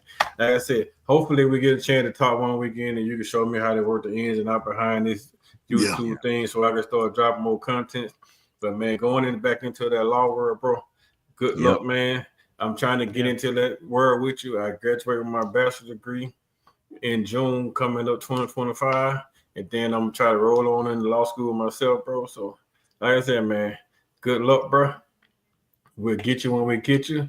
And if we don't get a chance to get on live with you, man, on these Monday night screens, whenever you free, you just hit us up. You know, a lot of times you're not gonna be working on Sunday. Hey man, I'll jump on with you Sunday.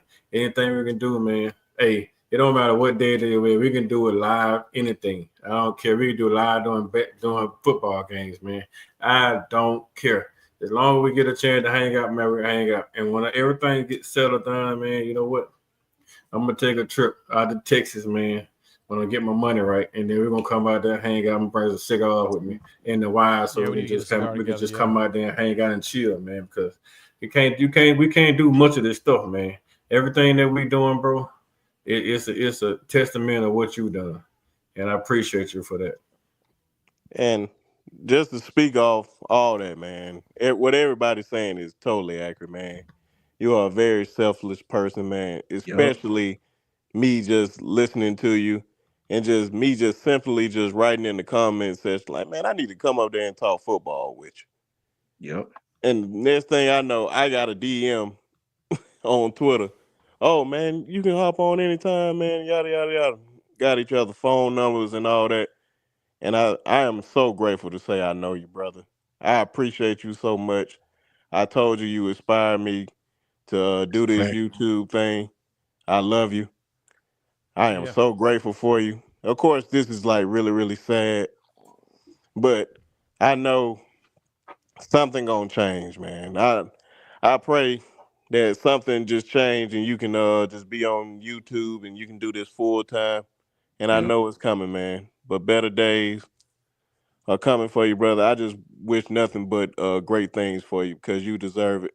And I can't appreciate you enough for what you have done for me and all of us on here. So thank you, brother. That's a fact. No doubt, bro.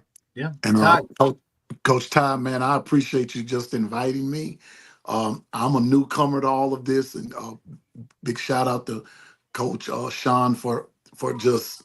I went to him and told him what was kind of on my heart and what was on my brain, and I was told he talked to you and you invited me in, and man, I appreciate it.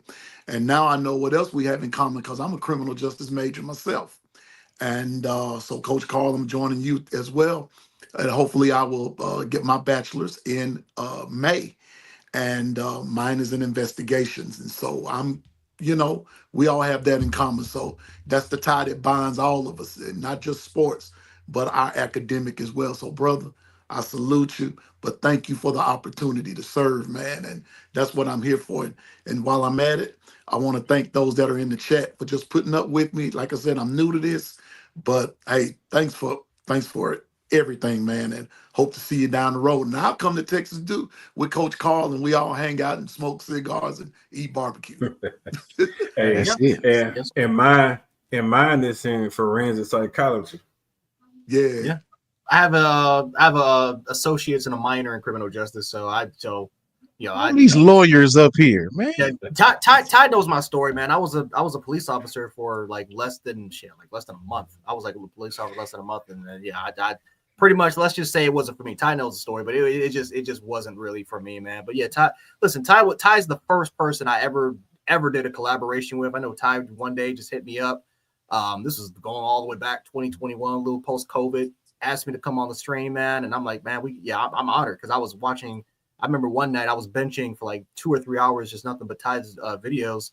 And he just asked me, literally popped up out of nowhere, asked me if I wanted to come on the stream. And that's when we did the collaboration with me, him, you had Chris, and then eventually, of course, you had Jay and you had JP and all those other guys, man. And, Jason eventually got on. I'm like, yeah, all of a sudden now, just a branch of, I just knew a whole, got welcomed to a brand new world, man. So was able to form some awesome relationships, awesome people. Pretty much, I mean, every major thing I think I did since doing content creation, I've literally done it with Ty. Everything I've pretty much done with Ty, man. So, Ty, brother, you know how I feel about you, man. You're definitely one of the people out there one of my biggest inspirations, one of the people out there, man, that definitely got me through a lot of tough times, obviously. And I know, like I said, this won't be the last live stream. I don't believe this will be the last live stream. Of course, we'll all be back. We'll do eventually live streams with each other eventually here and there, man. But life moves on, man. And like I said, you gotta go out there and you gotta do what you have to do, man. So you know what I'm saying? Like Ty, you know what I'm saying? Wish you nothing but the best, bro. Whenever you need something from me, you definitely know to hit me up. You know what I'm saying? But yeah, definitely gonna, hopefully this is the last one, man. Definitely am gonna miss it. Because when it comes to live streams, I don't go on too many live streams. I'm lazy. I'm a very lazy person. Plus, also, I've also been busy the last couple of years, man. But Ty's pretty, but there's a lot of people in this panel. They asked me to do it, I do it, and Ty was the person that welcomed me to all of them. So, you know what I'm saying, Ty, very, very appreciative of you, brother. Yeah, y'all don't know how much that means. Like, all of you have become really good friends. Jay, Coach Sean, Jance, I got in this because I wasn't in a good mental place, especially from losing, my father, and I was working in law and personal injury, and the law firm I actually worked at took my father's case. And so that was a really negative space for me. And so I came here to just rant in front of a camera about something I loved. And that's why one of the things I've always wanted to do is anybody that wants to be on the stream, I want to have them on the stream, because it was a place to spread positivity. It was a place to really just hang out. That was the whole point, was to just hang out, talk football. And in the process, we've just became very good friends. I talk to Jay every week. I talk to Jance every week. Coach Sean and I are on the phone every week. Talk to Coach Carl now every week. So it's just been an incredible privilege, right? Just an incredible privilege. And y'all don't even know how much it means. And even the donations right now, y'all don't need to donate. Like I've always said, I can't believe it. I'm appreciative. Lynn with the 50 saying, I want to say, being an ex-player, that Jalen Milroe play on that pick six, I've never seen a Bama player just flat ass lay down.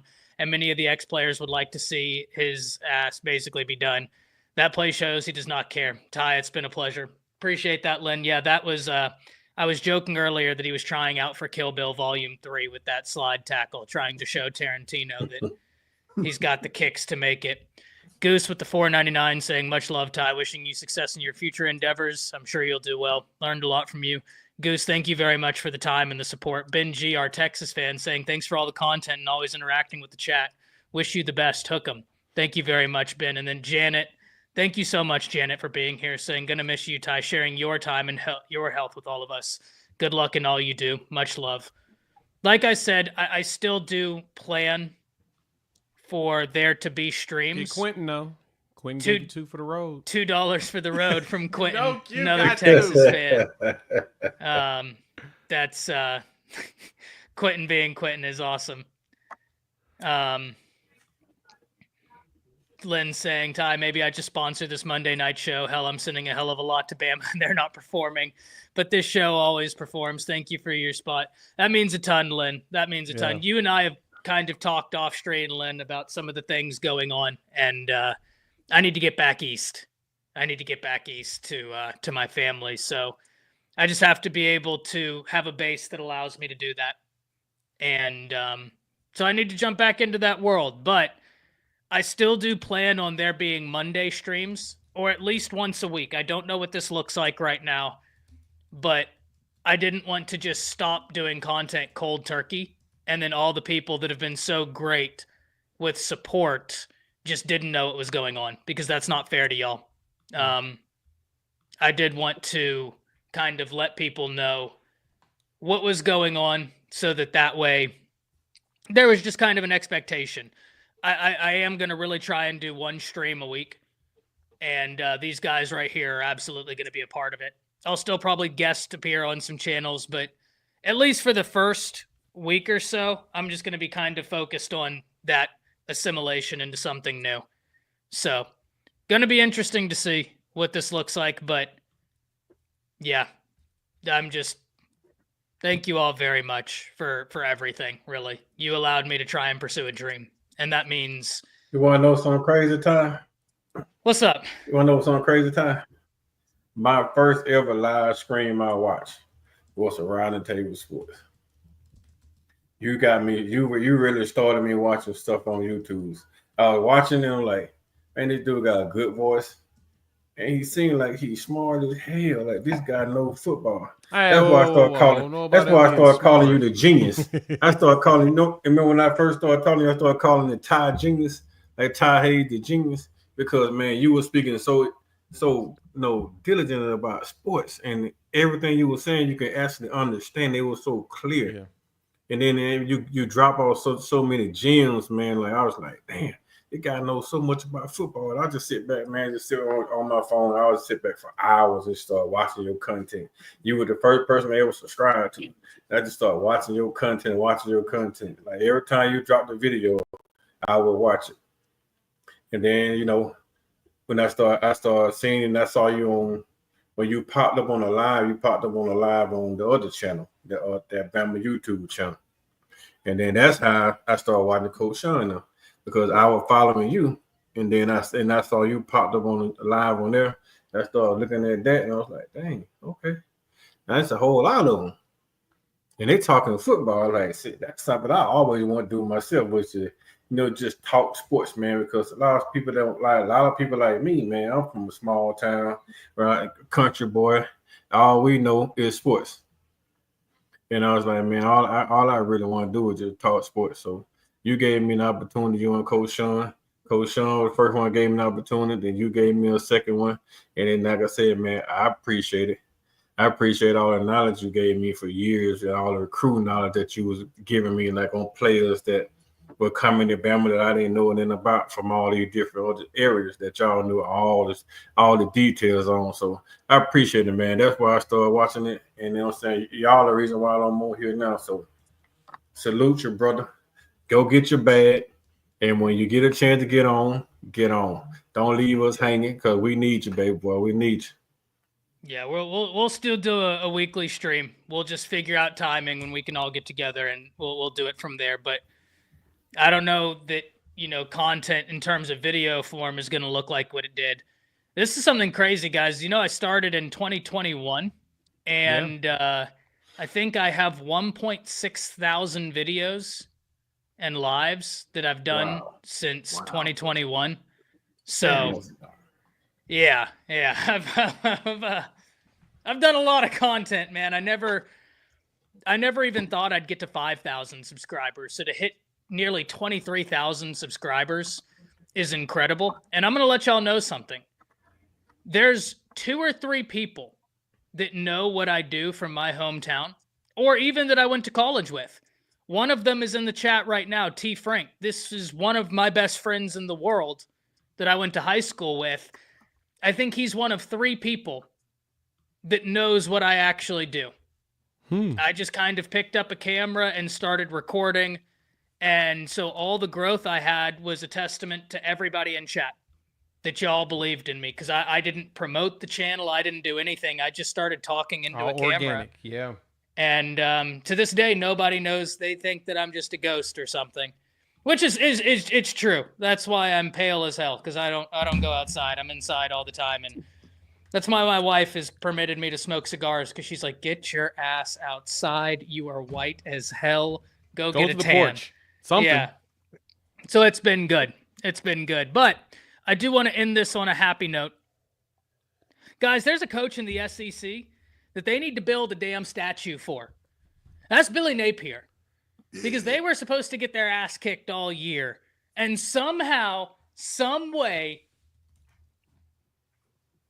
he's done it. He's done it. Jay, we had this joke running for the full year, that if they make a bowl, build a statue. Yep. So what are the dimensions of the statue? Make that bad boy at least 12 feet tall. That man found a way to shut up all of the hate around because I mean, look, the running joke for this season was that Lane Kiffin was about to take his job when he screws it up at Ole Miss. Because we said that he wasn't going to get over the hump at Ole Miss. He's going to take the job at Florida. and the conversation is going to start. I am still in shock that I'm looking at this today. This man is 4-4 in conference, 6-5 on the season. Mm-hmm. And he finally got smart and threw Lagway in the game and left him. Well, technically it's because of injury, but I digress. We've been saying it. Just play the young kid. See if he can save your job, and shoot, he did. The recruiting is going good. It's just everything's working out. It's amazing to see that he was able to put it all together like that. I am Ty. Yes, we joked and said, man, if they can go to 6 wins in that gauntlet of a schedule, because hey, their schedule and our schedule is considered the toughest ones in the country. Yeah, 1-2, however you want to place it. It's yes. 1-2. Right? At least top 5 easy because of just all the rankings. I mean, looking at it now, Ole Miss, Missouri at one point, LSU was ranked. Alabama, South Carolina, Tennessee, and Texas. That's 7 teams right there at some point had a ranking that was pretty good. Florida out here just taking souls. They're the soul collector. They're out here collecting these wins like Infinity Stones. You got to give these boys props for playing so hard. And that's a testament to culture, too. We question the culture at Florida with stuff that's happened. Those kids still fought for them, and they did it. I am just impressed that, yeah, Ty, we need to figure out I said 12 feet tall at minimum. And he's going to be 7-5 come next week, or he's going to swamp monkey down Florida State. Well, okay, but before we get too ahead of ourselves, he's done a great job. But if he loses to Florida State, fire him right afterwards. Like, can you imagine you end up making a bowl, but you lose to Florida State? I don't know how the fan base would handle that. They're going to swamp monkey Florida State. Florida State done packed it up, man, for the year. Yeah. If they lose to Florida State, he should be fired immediately. Just because you lost all your goodwill. Rip that statue right back down. Dang. But I think that he should. I think he saved his job, man. He made a bowl game out of that SEC schedule he had. He earned another year for me. F him. He made me lose $200. Damn. I have a friend that's a Florida Gators fan, and I said they weren't going to win 6 games this year. What was the 6th game? Ole Miss. Lane Kiffin lost his job opportunity by losing to Billy Napier. And Lagway is going to be a dude. He's really good. He's going to be good once he and his mistakes this year have been freshman mistakes. We've talked about this. Jance, you and I have had God knows how many conversations. If you're a quarterback, any position, but specifically quarterback, the mistakes I can permit are freshman mistakes. What do you think about Florida? You know what? I got to give a lot of credit to Billy Napier, but yeah, if they lose to Florida State, I don't know what you would feel is the season, is it a success? Is it a failure? If you lose to Florida State, I have no idea. But yeah, we talked about it, man. I mean, that's one of the hardest schedules I think I've ever seen in my life. And for them to go 6-6, and they could have won 2 more games. Like they could have won a couple more games in that schedule. The Tennessee game, I thought they should have won. They had that game in the bag and they blew it somehow. They should have at least had 7 wins. But from how they started from the season compared to how they ended the season, it was just simple, man. It's the quarterback. I mean, DJ Lagway probably should have been the starter day 1, but they wanted to go with Graham Mertz because that's the experienced veteran. And he wasn't playing bad, but DJ Lagway just brings a different element to the offense, and you saw how those players were able to kind of respond to it. Their defense was really never that bad, but the problem is that their offense, it was just quick 3 and out, quick 3 and out, quick 3 and out, very similar to what Oklahoma had to deal with.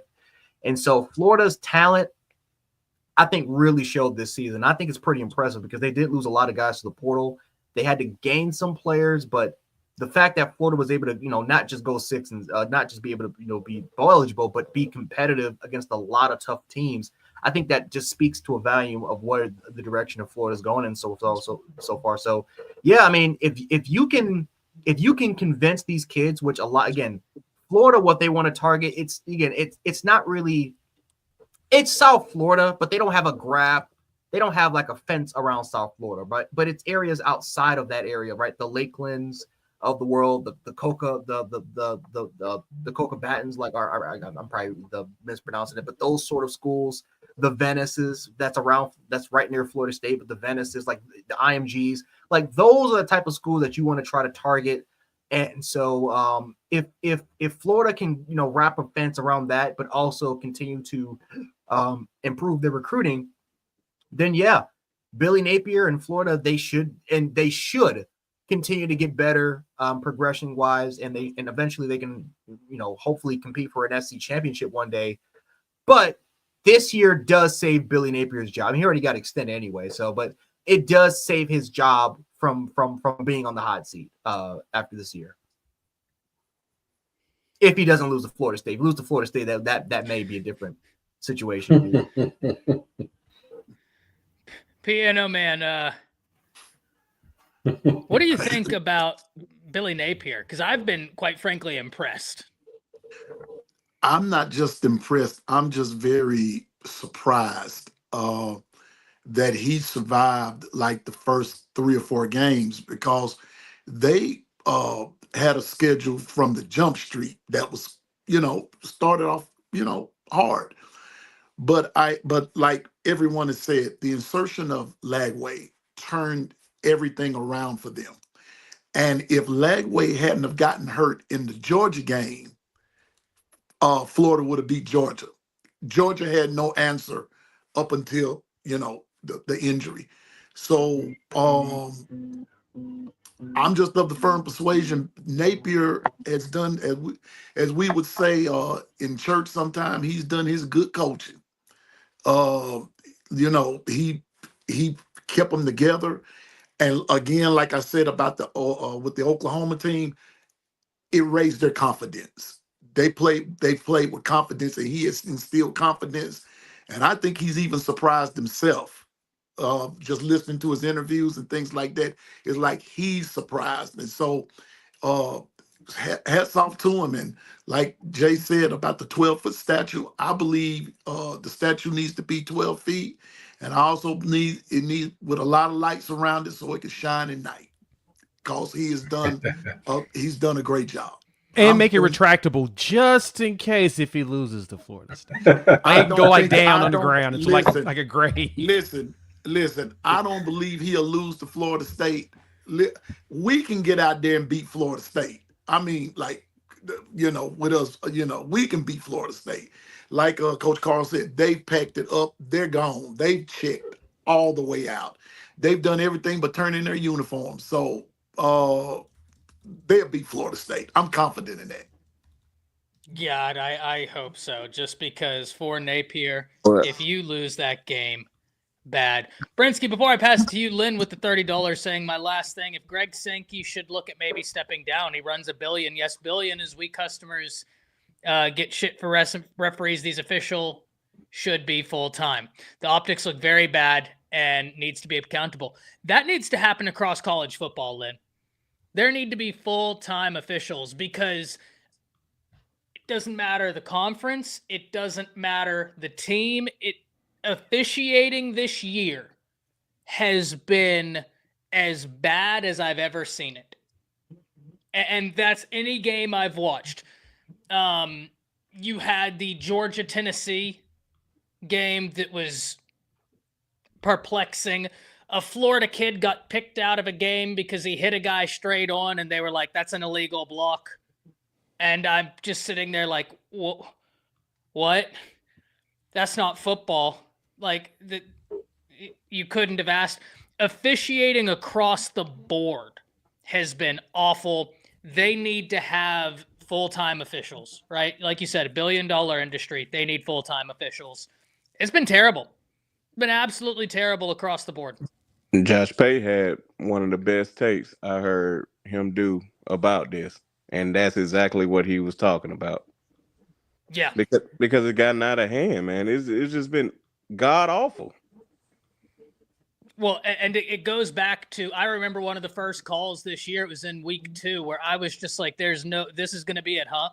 It's where the UCF quarterback was running down the line, and had Jahad Campbell not pushed him out, he would have ran it for a touchdown. Jay, I don't know if you saw this play, but the UCF quarterback is inbounds running, and Jahad Campbell doesn't blow him up. He just pushes him. They flagged him for pushing a quarterback that was inbounds. Yep, I did see that, and that's once again just the absurdity of the officiating. That's just been getting worse and worse around college football in general. This is not, Lynn.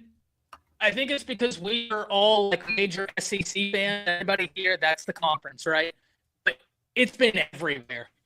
It has been bad everywhere. I've never seen, like, these refs are making the NFL replacement refs look like Grail referees. It's been bad. Brinsky, talk to me about Billy Napier in Florida. Like I said, F him only because he made me lose money. But yeah, man, I always liked Billy, man, and I was happy to see him get it after I lost my money. So it was like I couldn't help but be happy for him, but I'm still pissed off at him. But I love that he's actually having time. Like I didn't think he was gonna make it out this season. I really didn't think. I didn't even think he was gonna make it past the halfway point. I thought it was over with, especially after that Texas A&M game. And clearly, we know Reed is a great, good quarterback out of Texas A&M. And I thought they was gonna fire him just off that game alone. But like everybody been saying, if he go into Florida State, which they are going on the road, we're going to see. It's rivalry week, man. Anything can happen. But I believe if he dropped that game, yes, he is definitely, I wouldn't say he's fired, but that hot seat is right there again. It's boiling. It all depends how you lose that game. I don't think it's going to be a blowout at all. But I think the game is going to be closer than what we all expect it to be. So, we'll see. Coach Sean, talk to me about Billy Napier. And then a question that I have. If you're Florida, there's been so much talk this year that we're going to move on from Billy Napier and Lane Kiffin's our guy. Is that done now that you just saw your guy beat that Ole Miss roster that they spent how many millions on in the transfer portal, which is legal? It's legal. I'm not saying that to complain.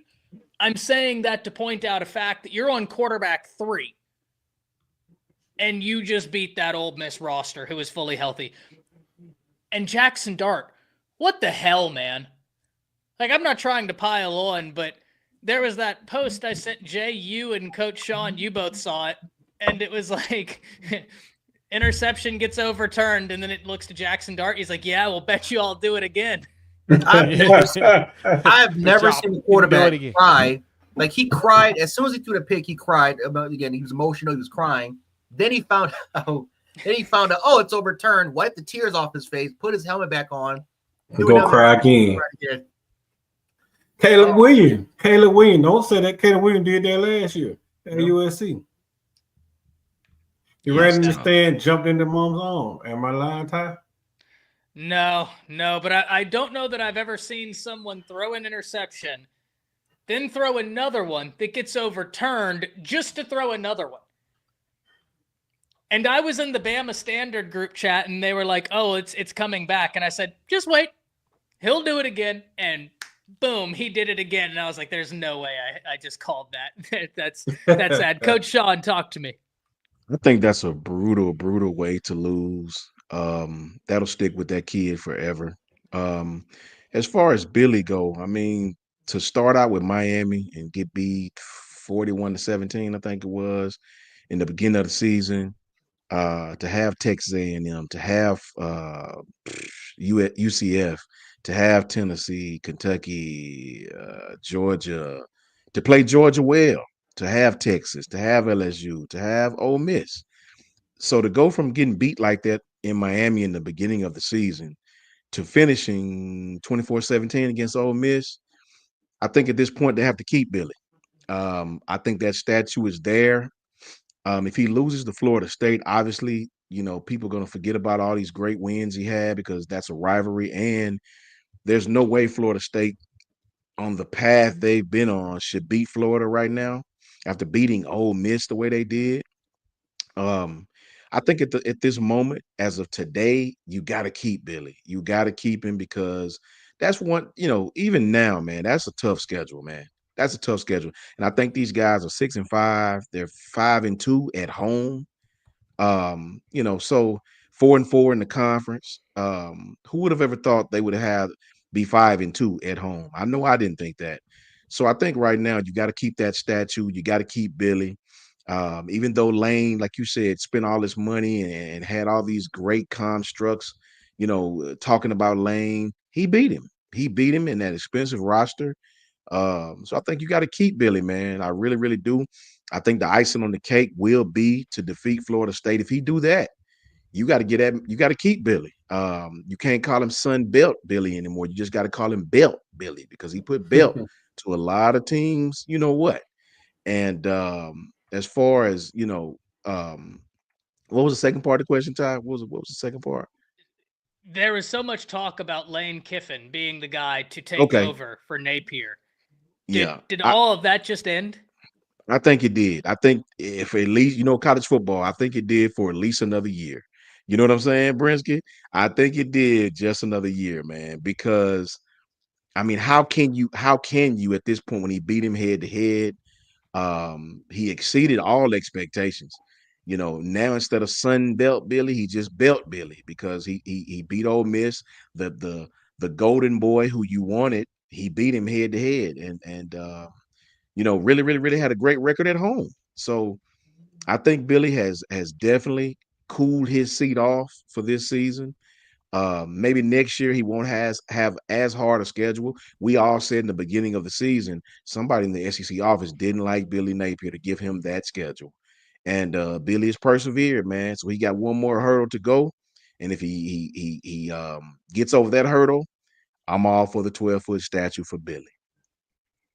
I think at this point it might be 13 to 14 feet. Gotta be big. Exactly.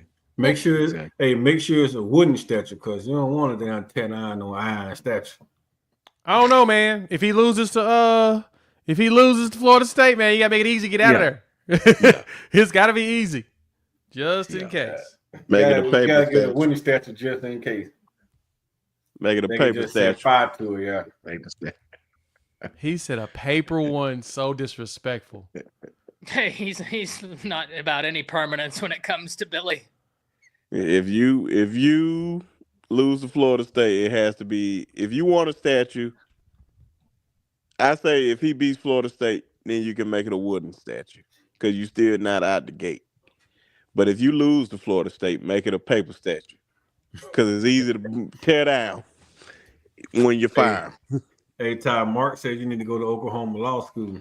Oklahoma's got a solid. Actually, so my moot court partner, I've hinted around this before, but I'm going to go ahead and tell y'all. So you see these right here, the gavels. So they're all knocked over because my chair hit them. These are what I got from moot court. All of these different gavels are speaking awards that I got in moot court. And actually at the bottom of both sides of my little shelf back here are trophies. I did moot court at the University of North Texas, ended up making top in the nation my junior and senior year. In my senior year, I was awarded as the number 6 legal advocate in the nation at nationals. I was judged by a current sitting judge on the Supreme Court that year, multiple federal attorneys. But my moot court partner from my junior year, Victor, is actually at OU Law School. So, yeah, I actually have a connection to OU Law School. Great dude. Going to be absolutely an insane lawyer. Yeah, Victor was my first partner in moot court. We ended up, I think, 8th at nationals. And then my next year, we got switched up because the person in charge of moot court wanted to switch the teams up, and the partner I had then, we went 8th again. Jesse asked, I might have missed it, what is your dream school? Hey, man, you got to shoot for the stars. It's Cornell. So my dad actually went to Cornell, and his roommates. Jay, I think I've told you this. Yeah. How many people have watched Blue Mountain State?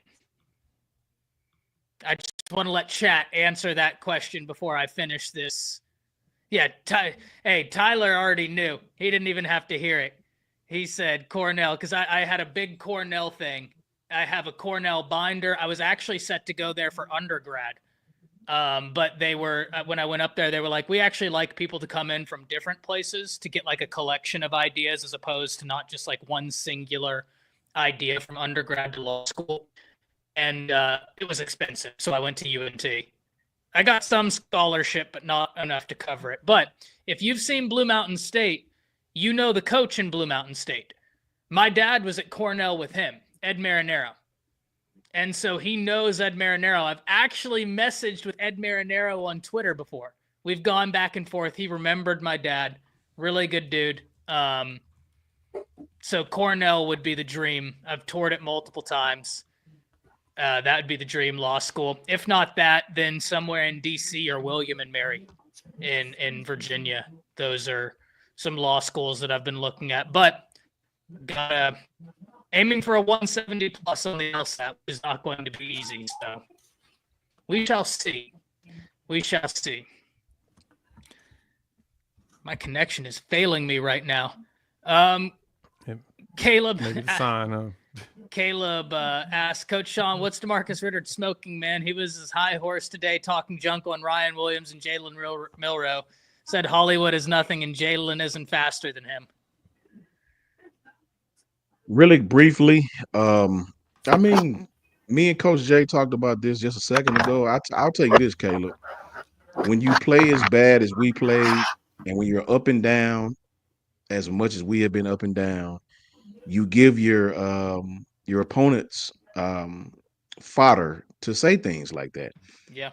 Those words would have never came out of their mouth during some of our years in 2016, 2017, when you had Ruben and Reggie and Jonathan Allen, when everybody on that defense, that whole defense is in the league. Minka at one safety, Marlon at one corner, Anthony Avery at the other corner, Eddie Jackson at the other safety. I mean, Ronnie Harrison backing him up. I mean, when you think about that defensive line of Jonathan Allen, Deron Payne, Dalvin Tomlinson, Deshaun Hand, I mean, Quinn Williams, just a freshman. Ashawn Robinson, Jaron Reed, Quinn Williams is a freshman incoming. When you think about the Raekwon Davis, when you think about all those guys, you wouldn't have mimicked Bama by no stretch of the imagination. So we'll see, man. We'll see. You know, I love the university. I love the football team. I didn't attend Alabama. You know what I'm saying? But the thing about it is when somebody challenges you, I don't know how these kids grew up. I don't know them personally.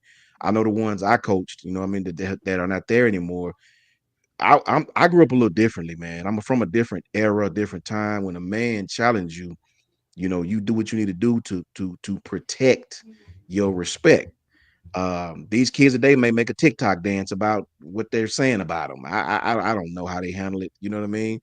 All I can tell you, Caleb, is it's a game to be played with the young man who talked, and you have an opportunity to go out and move another man against his will that talked about you and do him bad. And football allows us that opportunity. So we'll see what happens, man. We'll see what happens. It's all fun and games. I think T.I. made a song called It's All Fun and Game until somebody get hurt. You know what I'm saying? So it's a game to be played. So we'll see what happens. I'm trying to comment to you, Ebony, but YouTube is rejecting my comments because apparently it's violent. I said, go out there and punch him in the mouth. Right? Do y'all remember, Jay, have you ever seen that video of whenever they were in the locker room and it was pre-game and Reuben Foster was pumping the team up? And that'll make you want to run through a brick wall if you've ever seen that, where he was talking about how it ain't my fault that he's the next man up on the schedule, but I'm going to choke his ass out from start to finish of this game. Like, that guy was terrifying. Go watch Damian Square. Go watch Jonathan Allen tell Ashawn Robinson, if y'all don't play well, I'm going to deal with you. That's what it was back then. Go watch Rolando McClain tell Marcus, I think his name was Marcus Johnson, the other cornerback, if y'all get beat again, we going to fight at halftime. You know what I mean? It was just that type of culture at Alabama then. So these guys are challenging you. What you gonna do? Period. Yeah, one of the last thing I'll say, and then we'll go ahead and get out of here. We've been going for almost 2 hours and 20 minutes. One of my favorite stories, whenever it came to Alabama, was that first national champion. Yeah, the YouTube won't let us be great. I know. You'd think I was advocating for violence or something. You did say something about tearing down statues after you wanted to put them up there. A little disrespectful. Might be a Florida fan on there. It might be a Florida fan. Listen, fair enough. But, well, actually, it's about to get even worse for Florida, Jay, because that's exactly where I'm going with this story. The first national championship for Alabama, there's a great story that the people on the Bama Standard, they told me about one night. And it was, I believe it was McClain. I believe it was Rolando McClain. He sacks Tim Tebow, and he grabs his face mask as he's laying there, and he pulls his face mask towards his, and he says, "God won't save you here." Drops the face mask and runs off the field. And that's the year Bama whooped Florida. Those cats were scary. Boys was different. Yeah, it was different. Him and Dante Hightower, them boys was different, man. Can you imagine someone grabbing your face mask, looking at you that just hit you and saying that to you? I don't know what I would have done. I shook it. I just heard this great quote that Dana White just said, and it was how I was feeling the other day. He said, "May God have mercy on my enemies, because I won't." And that's how Alabama need to go. That's how Alabama need to come out there Saturday. You gonna see if they them type of people. We gonna see. We gonna definitely see. I'm hoping they are, man. But they may make a TikTok dance about it. I don't know. I hate to be the old guy, the 40-plus-year-old guy, but it's just a different. I don't understand this. I coach kids all the time, man, and I see them, and it's just I don't know, bro. I don't know. Maybe nowadays you can be disrespectful to each other and you switch jerseys after the game. I don't know. It's just a different day and time, and we'll see what happens. It's just this era of kids, Coach Sean. These kids don't take things as serious as we took things. Facts. And most of these kids are coming out of high school. They was really good friends with the other kids on the other side of the football field. And then they go out there and they play. They talk a little smack here and there. But if they don't hate you in high school, they ain't gonna hate you in college. We were friends in high school, we're gonna be friends in college. You have to be bitter rivals, man. Like, you don't like each other on any day of the week. Not even if you go to the same church on Sunday, you don't like each other at church on Sunday. That you don't like them so bad that you leave and go to another damn type church. They don't have that anymore. Like me and some of my old guys I used to play with, I see them in the grocery store right now, and I'm 40 plus years old. I ain't even gonna speak to no son bitch in the grocery store. Like right now, 20-something years later, it just ain't gonna happen. I can't stand you then, I can't stand your ass now. Man, listen, I had graduated, got married, had kids, went to my sister's wedding. And the dude that I got into on the football field in high school, that dude came back and shot at me, man. Like, he literally shot at me at my sister's wedding. It just like we were just that type of damn serious about our sports. These kids not serious about sports now. These kids, man, they only care about content creating, dancing and twitching. Like, I done seen some of the most dancing ass teams in the country this year, getting their ass whooped, and they still on that football field dancing. That's where money is. That the money is not. I mean, the motivation for a lot of these kids to play football, at least, was for the money, right? That was their way out, was for the money. Well, nowadays, as social media and there's so social media has evolved and content creation, like people have seen it and it's like, man, like football is just not our way out, man. Like if we can, especially with NIL, where it's a lot easier to get sponsorships, and now you have these clan, like you have FaZe Clan, and you have all these other, clans that these kids follow, they're paying them millions of dollars. They're getting millions of dollars of sponsorships. They're on Twitch, which is, well, let's be honest, it's a better outlet than YouTube, because with Twitch, you get a subscriber, it's $5. So imagine 20,000 subscribers on Twitch compared to YouTube. $5 a month. Yeah. Like, Yeah, it's you get insane. bread. You know, like the Kai Sinets, and the Dukes and the Duke Dennises and the Aiden Rossers, like in these XQCs, they're meeting celebrities, Drake's, Sizz, like all these celebrities are now coming on the stream. Snoop Dogg's and the John Cena's, celebrities that we grew up watching and glorizing, they're on these kids' stream. And it's so much money nowadays on social media. Every athlete now is on Twitch. Every athlete's on Twitch, Kick, or they're doing some podcast. 5-6 years ago, at least when me and Ty did it in 2021, there were some people that were doing it, but it was like it wasn't an influx like how it is now. So these, like, again, Ryan Williams and Jalen Mbakwe, they're taking advantage of this day and age of social media, because football is not their only outlet to making millions in the future. Yeah. It's just not. They're celebrities. Yep. Now every day is like, now everybody is doing it. Everybody wants to be a Destroying. Everybody wants to be a Kai Cenat. They want to make hundreds of millions of dollars, because Kick, Rumble, Twitch, they will give you $50 million contracts, $20 million contracts for a year for you to stream on their platforms. Crazy, man. Different day, man. Oh, real quick, Ty, before you get out of here. If anybody in the chat attended, this is how serious it was. Brinsky can speak to this.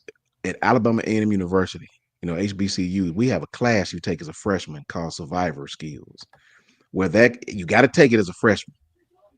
They teach you why you should dislike Alabama State. They teach you about the history. I'm talking about dating back to when the universities was created, 1875, teach you why, in the history of why you should dislike these people, right?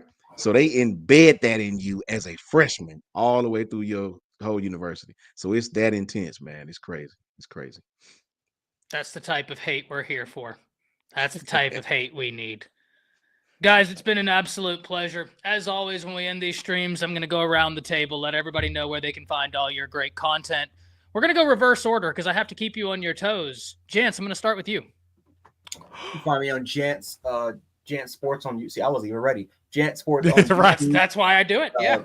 Jance 716 on Twitter, and then also to Jance Sports on TikTok as well. If you want to find me on those platforms. Awesome, man. Love it. Coach Sean. You can definitely find me, man. Everybody been tapping in. I really appreciate you guys. It's just my humble opinion. JMHO Sports Talk on Twitter and YouTube. JMHO Sports Talk on Twitter and YouTube. Love it. Love it. Brinsky. Well, I'm Brinsky Sharp with the Sharpshooters Podcast. Y'all catch me on YouTube at the Sharpshooters Podcast. That's the logo. So if you see that logo, that's it. Just 4 subs away from 600. So y'all gonna hit the subscribe button. It costs $0.00. I appreciate you. Always shout out to the guys. Appreciate you, Ty. Jay, I love the t-shirts. You're the t-shirt god. I just always had to shout that out. Appreciate it, G. Yeah, but Coach Carl, Sean, Coach Sean, Jance, appreciate y'all. Love y'all boys, man. And and also follow me on Twitter /X at @B_Sharp. Love it, man. Love it. Coach Carl. Hey man, you can find me on X, man, Twitter at Coach KD Taylor. And you can find me on YouTube, like Brinson said. He 4 subs from 600. I'm 4 subs from 10. So you can follow me on YouTube, man. It's on the Block Sport Talk with Coach Carr. I haven't put in the content up lately, man. I was gonna drop one yesterday, but I was too upset about the Bama game, so I didn't do it. It'll take me a couple of days, man, to get over it. So I'm about to go in there and change it because I actually had one I did to do a breakdown of Alabama OU before the game even happened. I didn't do it early enough, so I got to go in there and scrap that one because we got to whoop. So I got to go out and do some more, man. I'm going to get back into space like Ty said, man, working a full-time job now at school. it's hard to get on there and do content. So, and It should be. especially when you're dealing with kids all day in these different classrooms, man. So it's kind of rough, man, to go home and then get in front of the computer and then try to do some content when I got a wife that like to sit down there and talk about her day, and we had to watch TV shows and stuff like that. So it's kind of hard to find time to do it, but I'm gonna get back into it, man. I'd make some videos or do a couple live videos or something from myself. Other than that, man, y'all just hit me up on Twitter, or you can subscribe to my channel. I need all the subs I can get. I sure appreciate it. Y'all go down there and subscribe to my channel. It's on the Block Sport Talk with Coach Carr. I only have 7 subscribers right now. I can take 10. Thanks.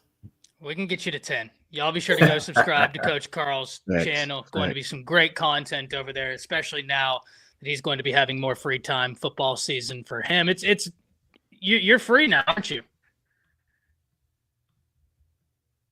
Oh, you're muted. Yeah, we somewhat free, man, because even though football season over, they call us in not to try to do these basketball games, man. So a lot of times you have to work the basketball game, work security at the basketball game, work the front door, work the concession stand. So they don't really give you a break. So it's kind of tough, man. So maybe after basketball season I'll be free. Love to hear it. And you're going to make some great content. Be sure to go check that out. And last but certainly not least, the person whose toothbrush nearly got thrown away after this weekend because of what his team did to Bama. But it's still there. It's still there. Unscathed. Pristine. Still there. Jay. Y'all know to find me, Jay, Unfair Sports, here on YouTube. Find me on Twitter as well. Same handle, at Unfair Sports, as well as whatever podcast or download and listen to. Ty, it's been a pleasure. We'll keep them going. Not as much, but we'll get back into the groove of things in time. Oh, yeah. Frightening Truth tells you Merry Christmas. I'm sending you a text. I need you to tell me where to send this monies. Sounds good, man. Sounds good. And as always, when we end this show, there's one more person on the panel that always sits there so quietly and allows us to rant and rave. Today, they've allowed us to rant and rave for 2 hours and 31 minutes without saying a peep. But I wouldn't be a good host if I didn't give them the final word for their polite nature, and that's the spinning wheel of doom. And it spins.